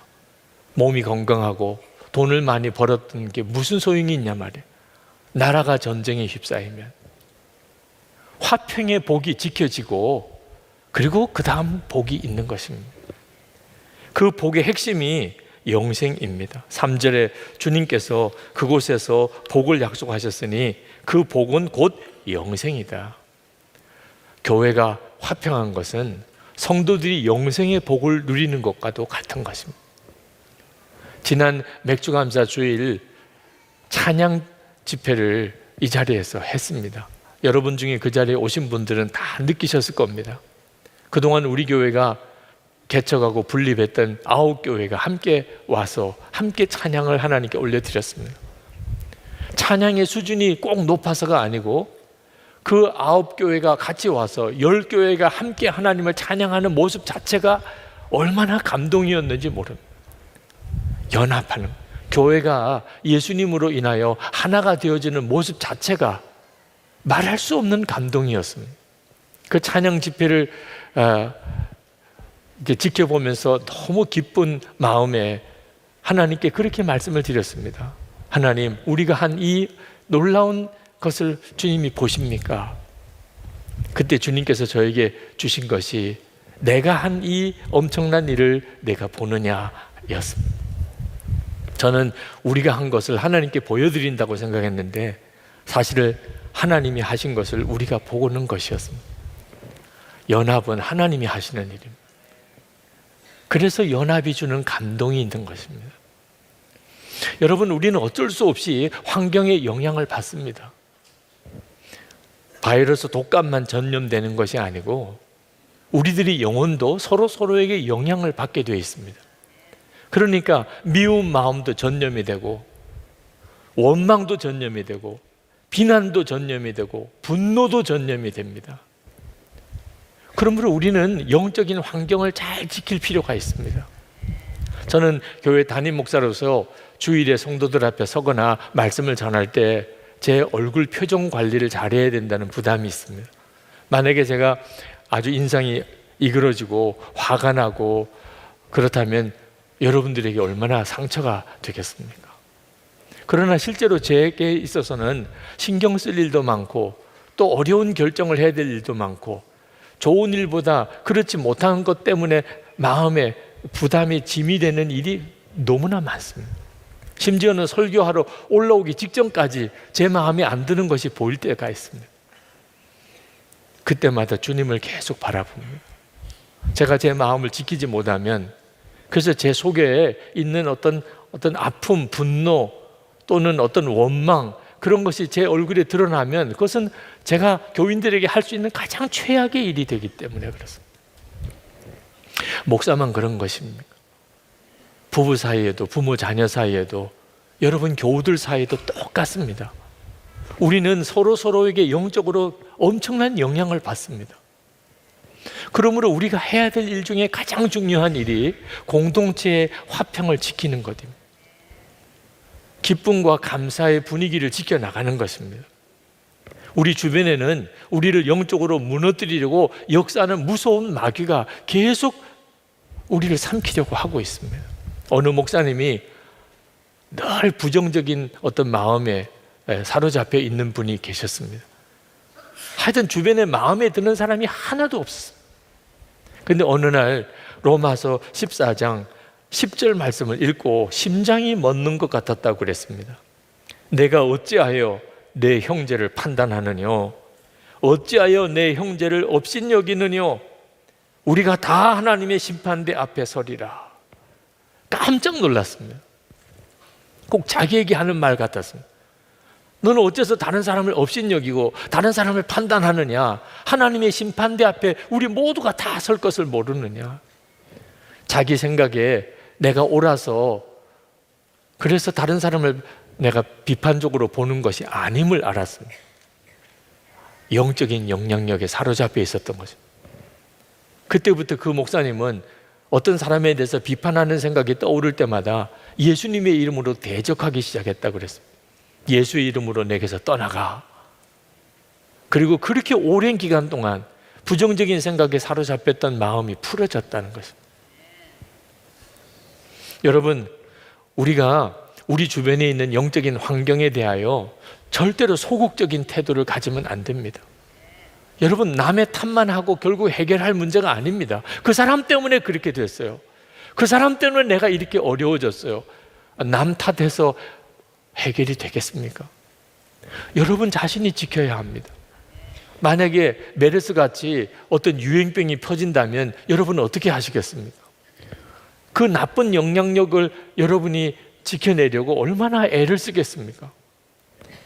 가장 좋은 것, 우리가 영적으로 나쁜 영향을 받지 않는 가장 좋은 것은 우리 주변에 있는 사람들이 다 건강한 영적인 상태에 있도록 우리가 섬기는 것입니다. 공동체가 영적으로 건강하도록 우리가 만드는 것입니다. 저도 목회할 때 여러 번 교회 안에 큰 어려운 분란이 일어났었습니다. 그러나 감사하게도 제가 어려서부터 깨달은 것이 교회 안에서의 분란은 어떤 문제이든지 간에 영적인 뿌리가 있다는 것입니다. 그건 마귀가 역사하는 것이라. 그것을 깨달았기 때문에 절대로 어떤 게 옳으냐 그러냐 하는 것으로 접근하지 않았습니다. 누가 잘했네 못했냐는 것으로 따지지 않았습니다. 모든 교회 내의 분란은 영적인 뿌리가 있습니다. 마귀가 간섭하고 있는 것입니다. 마귀도 각본이 있습니다. 그렇기 때문에 항상 하나님 앞에 기도하기를, 하나님, 제가 마귀가 원하는 대로는 하지 않겠습니다. 그것이 하나님께 드리는 기도였습니다. 마귀는 우리를 시험할 때 다 자기 나름대로 예측하고 있는 절차가 있습니다. 이렇게 하면 이렇게 반응하고, 이렇게 반응하면 저렇게 뒤집어지고, 다 마귀가 알고 있습니다. 여러분, 가정 안에서 부부 사이에, 부모 자녀 사이에, 또는 교회 안에서 성도들 사이에 분란이 일어난다면, 그러면 반드시 일단 숨을 멈추고 잠잠히 분별을 해봐야 됩니다. 만약에 마귀가 역사한다면 마귀는 요 다음에 어떻게 되기를 원할까? 여러분 정말 생각해야 합니다. 눈에 보이지 않으니까 마귀가 역사하는지 안 하는지 알 길은 없지만, 마귀가 진짜 역사하는 거라면 요 다음에는 마귀가 뭘 원할까? 그러면 누구든지 다 알게 됩니다. 아, 요렇게 말하기를 원하겠구나, 요렇게 행동하게 되는 걸 원하겠구나. 그렇게 따라가면 반드시 마귀가 원하는 대로 집안 다 뒤집어지고 교회 다 망가집니다. 마귀가 원하는 대로는 하지 않을 거야. 억울하죠. 왜 내가 마귀가 원하는 대로 해요? 왜 마귀 각본대로 할 거예요? 나는 반대로 할 거야. 마귀가 예상하는 반대로 나는 갈 거야. 그러면 반드시 회복해 주셨어요. 가정도 교회도 회복 안 되는 경우를 본 적이 없습니다. 여러분, 교회 공동체 안에 작은 분열이라도 절대로 무시하면 안 됩니다. 마귀는 틈을 타고 들어오는 존재입니다. 조그만 틈만 생겨도 섭섭한 마음, 약간 비판적인 생각, 그게 마귀가 아주 좋아하는 틈입니다. 그 사이로 가정 안에, 교회 안에 마귀가 들어옵니다. 그러므로 항상 주의 보혈로 모든 마음의 상처와 갈등을 덮어야 합니다. 특별히 믿음의 동지가 되는 성도들의 연합이 필요합니다. 프랭크 루박 선교사가 주위 사람들에게 24시간 하나님을 보게 하려고 얼마나 애를 썼는지 모릅니다. 그리고 매일 일기를 쓰라고 그랬습니다. 그러면서 어느 책에 프랭크 루박 선교사가 자기가 왜 그렇게 했는지를 이야기를 했습니다. 자기 자신이 하나님을 바라보기 위해서, 항상 하나님을 바라보기 위해서. 내 주변에 있는 사람들이 다 항상 하나님을 바라보는 사람이면 내가 하나님을 바라보기가 너무 좋다는 거예요. 너무 쉽다는 거예요. 그런데 주변에 하나님을 바라보는 사람이 없으면 나도 하나님을 바라보기가 어려워진다는 거예요. 그래서 내가 늘 하나님을 바라보고 살기 위해서 주변에 있는 사람들이 다 하나님을 바라보도록 만들었다는 것입니다. 여러분, 이것이 바로 지금 우리가 공동체를 만들어 가야 되는 아주 중요한 이유입니다. 가족들이 그래야 되고 교회 공동체, 성도들이 그런 공동체를 만들어야 합니다. 여러분, 좋은 배우자를 만나게 해달라고 기도하셨을 겁니다. 그래서 만나셨죠? 아닙니까? 여러분, 자녀들이 홍기가 되면 좋은 배우자를 만나게 해달라고 기도하실 겁니다. 그게 중요하다고 생각하니까. 그런데 여러분, 믿음의 동지가 내 주변에 있게 해달라고, 내 주변에 있는 사람들이 다 믿음의 동지가 되게 해달라고 기도하십니까? 여러분, 이 두 가지는 같은 비중을 가지고 있는 기도입니다. 내게 좋은 배우자를 만나게 해달라, 내게 좋은 믿음의 동지들, 한 믿음을 가지고 있는 성도를 내가 내 주변에서 만나게 해달라고 하는 것은 다 똑같이 중요한 것입니다. 예수님께서 밤을 새면서 기도하셨던 기록이 성경에 2번 나옵니다. 한 번은 겟세마네 동산에서 예수님이 십자가 지시기 전에 밤을 새면서 기도하셨어요. 그런데 또 한 번 있습니다. 누가복음 6장에 예수님께서 그 다음 날 제자들 12명을 세우기 위해서 밤을 새면서 새벽까지 기도하셨어요. 이제 누구와 도대체 3년 동안 그렇게 함께 그들을 제자로 세울 것인가? 사람을 세우는 일을 위해서. 여러분, 예수님도 그렇게 하셨다면 우리가 사람과 교제하는 일, 공동체와 하나가 되는 일을 위해서 우리도 진짜 기도를 해야 합니다. 그런데 여러분, 반드시 명심해야 될 것은 공동체의 화평은 우리가 그렇게 해보자고 호소하고 또 그렇게 주장하고 그리고 어떤 사람을 중심으로 해서 그렇게 만들어 보려고 노력해서 되는 게 아니라는 것입니다. 오직 우리 모두가 다 한 사람 한 사람이 예수 그리스도를 바라보게 될 때 그때 이루어지는 것입니다. 어떤 교회는 우리 서로 하나 되자고 그렇게 열심히 호소하는 교회도 있습니다. 심지어 어떤 교회는 오직 순종뿐이라고 그렇게 아주 강압적으로 가르치는 교회도 있습니다. 그러나 오래 가지 못합니다. 어떤 교회는 어느 탁월한 어떤 지도자를 중심으로, 목사님을 중심으로 교회가 하나 된 교회도 있습니다. 어떤 교회는 선교로 하나 되고, 어떤 교회는 전도로 하나 되고, 어떤 교회는 기도로 하나 되고, 어떤 교회는 성경 공부로 하나 되고, 어떤 교회는 교육으로, 다음 세대 교육으로 하나 되기도 합니다. 다 나름대로 의미가 있지만 결국 한계가 있습니다. 여러분, 공동체의 진정한 화평은 오직 예수님으로만 오는 것입니다. 주 예수님이 우리와 함께 거하실 때만 우리는 하나가 됩니다. 마태복음 18장 20절에 두세 사람이 내 이름으로 모인 곳에는 나도 그들 중에 있느니라. 예수님께서 우리와 함께 계신 것 자체가 공동체의 화평입니다. 그런데 예수님이 우리 공동체, 우리 가정에 함께 계시는 조건이 무엇입니까? 우리 각자가 예수님의 이름으로 모이는 것입니다. 우리의 마음의 중심이 예수님을 향하여 있는 것입니다. 이스라엘 역사상 12지파가 하나가 된 경우가 다윗 시대의 그 짧은 그때 외에는 거의 없었습니다. 다윗이 아주 출중한 지도자였기 때문에 그렇습니까? 아닙니다. 다윗이 오직 하나님만 바라보는 사람이었기 때문에 다윗의 통치 시대에 이스라엘은 12지파가 하나가 되었었습니다.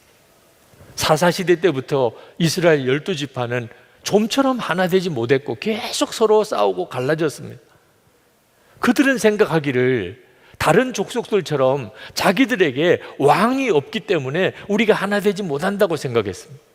그래서 사무엘 선지자에게 끊임없이 우리에게도 왕을 세워달라고 그렇게 요구했습니다. 근데 왕이 없어서가 아니었습니다. 이스라엘에는 왕이 있었습니다. 하나님이 왕이십니다. 하나님이 왕이시면 사람 왕하고 비교할 수 없이 놀라운 하나님의 은혜 가운데 있는 것입니다. 그런데 이스라엘 12지파는 하나님을 왕으로 섬기지 않고 자기 소견에 옳은 대로 그렇게 행하였기 때문에 계속 그들은 서로 하나 되지 못하고 싸웠던 거죠. 결국 하나님이 사울 왕을 세워줍니다. 그래서 나라가 잘 됐습니까? 블레셋에 비참하게 졌습니다. 오직 하나님을 갈망하는 다윗 때 이스라엘이 그 짧은 시간에 잠깐 동안 그들은 정말 하나가 되었었어요. 그리고 그 이후에 다시 갈라지기 시작하더니 결국은 나라 다 잃어버리고 말았습니다. 공동체의 화평함, 하나됨의 핵심은 우리 모두가 다 예수님을 바라보는 데 있는 겁니다. 그래서 예수 동행 일기를 쓰도록 그렇게 권해드리는 겁니다. 우리 교회 공동체가 하나 되는 유일한 길은 하나 되자고 호소해서 되는 것도 아닙니다. 목사 중심으로 하나 되자는 것도 아닙니다. 우리 모두가, 우리 교우들 한 사람 한 사람이 다 예수님을 바라보는 눈이 뜨일 때 기가 막힌 천국 공동체가 우리 가운데 이루어지게 됩니다. 주님을 바라보지 못하면 친한 사람들끼리만 더 친해지게 됩니다. 그래서 교회 안에는 계속 끼리끼리 공동체가 됩니다. 그러다가 그 친한 사람들끼리 또 서로 배신했다, 그럴 줄 몰랐다, 그리고는 원수처럼 갈라지게 됩니다. 여러분 경험해 보지 않았습니까? 우리를 하나 되게 만드실 수 있는 분은 부부 사이든 가족이 교우들 사이든 예수님밖에 없습니다. 여러분은 모든 사람이 다 사랑스러워졌습니까? 아유, 목사님, 저는 마음에 안 드는 사람 투성이입니다. 근데 여러분, 예수님 안에서 다시 보시기 바랍니다.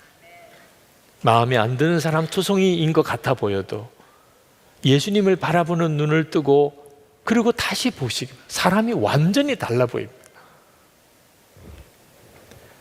어느 목사님이 나는 유기성 목사와 함께 여행하고 싶지 않아. 24시간 예수님 바라보는 사람 보고 무슨 재미로 여행을 한다는 말이야. 그래서 조금은 마음에 상처가 되더라고요. 네.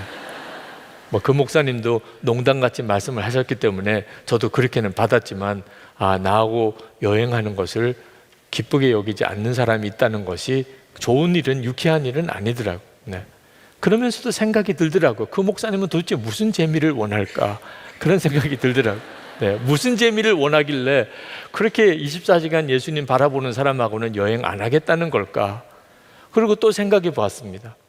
24시간 예수님 바라보지 않는 사람하고 여행하면 재미있을까? 그런 생각. 정말 위험할 것 같은 생각이 들었습니다. 네. 24시간 예수님을 바라보려고 하는 것은 화평함 때문입니다. 계속 우리가 주님을 바라보자고 하는 것은 우리가 화평함을 누리는 가장 중요한 원리입니다. 사람이 달라 보인다니까요. 여러분, 행복한 결혼 생활은 사람 잘 만나야 되는 겁니까? 이건 정말 오해입니다. 여러분 가정이 지금 힘든 것이 사람 잘못 만나서 그런 건 줄 아십니까? 이것도 큰 오해입니다. 주님을 바라보는 눈을 뜨고 남편을 보고, 주님을 바라보면서 아내를 바라보지 못하니까 좋은 사람들끼리 만나도 그렇게 싸우고 사는 겁니다. 주님 바라보는 눈을 뜨고 부모를 보고, 주님을 바라보면서 자녀를 보면, 그러면 우리 가정은 정말 천국입니다. 교인도 마찬가지라니까요. 좋은 교인, 나쁜 교인이 따로 있는 줄 아십니까? 교인들 사이에 어떤 사람은 좀 부유하고 어떤 사람은 경제적으로 어려울 수 있습니다. 어떤 사람은 똑똑해서 공부를 많이 했고 어떤 사람은 그렇지 못한 사람도 있을 수 있습니다. 어떤 사람은 성공한 사람도 있고 어떤 사람은 실패한 사람도 있습니다. 좋은 교인, 나쁜 교인이 기준이 그런 것으로 따지는 겁니까? 예수님을 바라보는 사람이면 다 좋은 사람. 결국은 우리의 길 되시는 분은 예수님이십니다. 주님과 함께 가는 일에 있어서 주님을 바라보는 사람처럼 좋은 사람이 어디 있습니까? 여러분의 가정이나 또는 교회 공동체가 망가져서 우리가 하나 될 것이라고 도무지 믿어지지 않는 사람도 있을 겁니다. 근데 여러분, 하나님이 못하실 일이 뭐가 있겠습니까? 천지를 지으신 하나님, 동정녀 탄생을 통해서 오신 주님, 오병이의 기적을 행하시고 홍해도 가르신 하나님이 도대체 하나님을 믿는 성도들이 하나 되어서 살겠다고 하는 일을 왜 허락지 않으시겠습니까? 이미 이루어진 일입니다. 성령 안에서 우리는 이미 하나가 됐습니다. 에베소서 4장 3절에 평안에 매는 줄로 성령이 하나 되게 하신 것을 힘써 지키라. 이미 성령 하나님께서 우리 가운데 오셔서 믿는 성도들의 가정 안에 또 성도들의 공동체 안에 하나 되는 기적을 이루어 놓으셨습니다. 우리가 할 일은 지키는 것뿐입니다. 여러분, 공동체의 화평 생명처럼 지켜야 합니다. 여기서 모든 은혜와 복이 다 오는 것입니다. 그러려면 여러분 자신이 먼저 주님을 바라봐야 합니다. 항상 주님을 바라봐야 합니다. 그리고 여러분 주변에 있는 사람들이 다 주님을 바라보도록 섬겨야 하는 것입니다. 이제 우리 같이 기도하는 시간을 갖겠습니다. 하나님께서 허락하신 우리 가정 공동체, 교회 성도들의 영적인 가정의 공동체, 주님 진정한 화평을 제가 지키기를 원합니다. 어리석어서 정말 깨닫지 못해서 서로 원망하고 비판하고 평가하고 같이 교회 다니면서도 남처럼 그렇게 지냈던 일 주님 앞에 회개합니다. 마귀에게 속지 않겠습니다. 십자가에서 하나 되게 하신 하나님의 은혜, 성령께서 하나 되게 만드신 이 공동체 제가 생명처럼 아끼고 소중히 여기고 키워가겠습니다. 계속 우리가 주님을 바라보기를 원합니다. 우리 다 같이 통성으로 기도하겠습니다. 은혜와 사랑이 충만하신 하나님, 놀라우신 하나님의 은혜를 감사합니다. 하나님의 역사하심과 주님의 놀라우신 은혜를 찬양한 그일과 은혜로 도와주시고 하나님의 역사를 우리 가운데 도와주소서. 나의 주 나의 하나님, 오늘도 주의 앞에 나와 예배하는 사랑하는 성도들의 하나님의 상한 마음, 하나님 가정 안에, 하나님 저들의 교회 공동체 안에 깨어진 일, 마음의 틈과 상처들 이 시간에 주의 보혈과 성령의 역사로 메꾸어 주시고 주를 바라보는 눈을 열어주셔서 사람 보는 눈을 바꾸어 주시고 주님과 함께 하나님 우리가 서로를 바라보며 순례의 길을 함께 가는 성도의 기쁨과 감사로 서로를 축복하고 또 기도하며 그렇게 하나님 우리에게 허락하신 삶 살아갈 수 있게 해주옵소서. 주의 은혜를 도와소서. 하나님의 역사를 우리가 완전 놀라우게 부어 주옵소서. 아버지 하나님, 놀라우신 나의 아버지 하나님, 오늘도 함께 예배하는 사랑하는 모든 성도들 주님의 은혜 안에 사로잡아 주시기를 원합니다.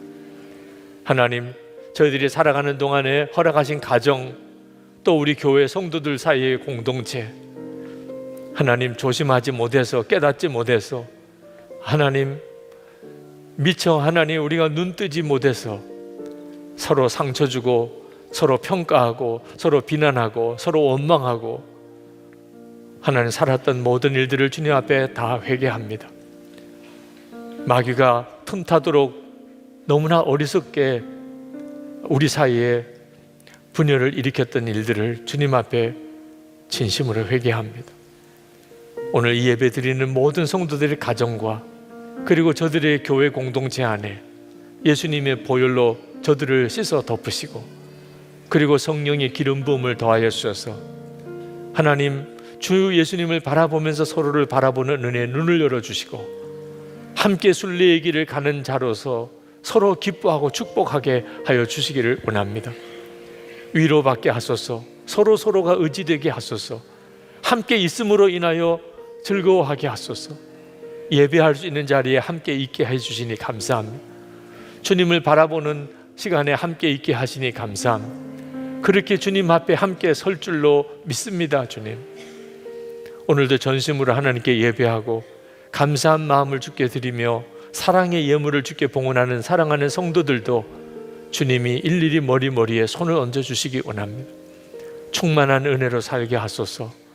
정말 복의 통로가 되는 자가 되게 하소서. 기쁨의 통로가 되게 하소서. 가정 안에 가족들에게, 일터에서, 교회 공동체 안에서 화평의 사도가 되게 하시고 기쁨의 이유가 되게 하시고 다른 사람을 행복하게 만드는 자로 그렇게 살게 하여 주옵소서. 믿지 않는 가족들이 다 구원을 받으며 우리의 자녀들이 저희들보다 더 놀라웠게 하나님 앞에 쓰임받는 자로 그렇게 세워주시며 성도들이 기업에 복을 주셔서 힘들고 어려운 지금 이때에 베푸는 자로, 도와주는 자로, 섬기는 자로 그렇게 살게 하여 주옵소서. 하나님, 이 나라가 여러 가지 어려운 위기에 처해져 있습니다. 대통령을 비롯한 모든 공직자들에게 하나님의 지혜를 더해 주시고 온 국민의 마음이 하나가 되게 하시고 무엇보다 이 일에 교회와 성도들이 중심이 되게 하시고 하나님의 사명을 능히 감당할 수 있게 해 주옵소서. 북한 주민들에게는 자유가 주어지게 하소서. 그리고 생명의 복음이 전해지고 북한 땅 전역에 하나님을 섬기는 교회가 세워지게 하옵소서. 김국기 목사님, 김종국 목사님, 최충결 선교사님 속히 석방되게 하시고 중국의 온성도 목사님 비롯한 탈북자를 돕는 모든 주의 종들과 또 우리 탈북자들을 주님의 손에 부탁드립니다. 주님 지켜주소서. 선교사님들을 하나님의 손에 부탁합니다. 그 가족을 주님이 지켜주시기 원합니다. 하나님의 은혜가 선교사님들이 사역하는 곳곳에 천국 같은 공동체가 이루어지게 하여 주옵소서. 하나님, 우리 젊은이 교회 최우순 형제 미국 여행 중에 갑자기 급성 폐렴으로 지금 말할 수 없는 위기 상황에 있습니다. 하나님, 사랑하는 그 형제의 병상에 주님이 함께 하소서. 온 젊은이 교회가 이 일을 위해 기도하고 온 성도들이 이 시간에 함께 기도합니다. 그 형제의 생명을 주님이 책임져 주시고 살려주소서. 오늘도 주께서 사랑하는 성도들의 마음의 심령에 놀라운 은혜로 함께 하시기를 원하오며 예수 그리스도 이름으로 간절히 기도합나이다. 아멘. 우리 다 일어나셔서 찬양하겠습니다.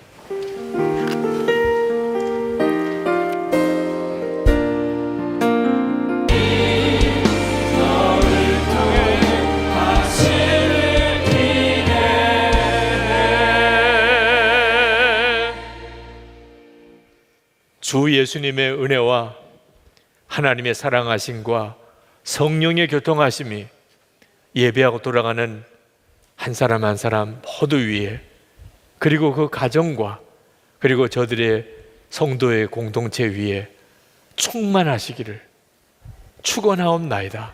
아멘.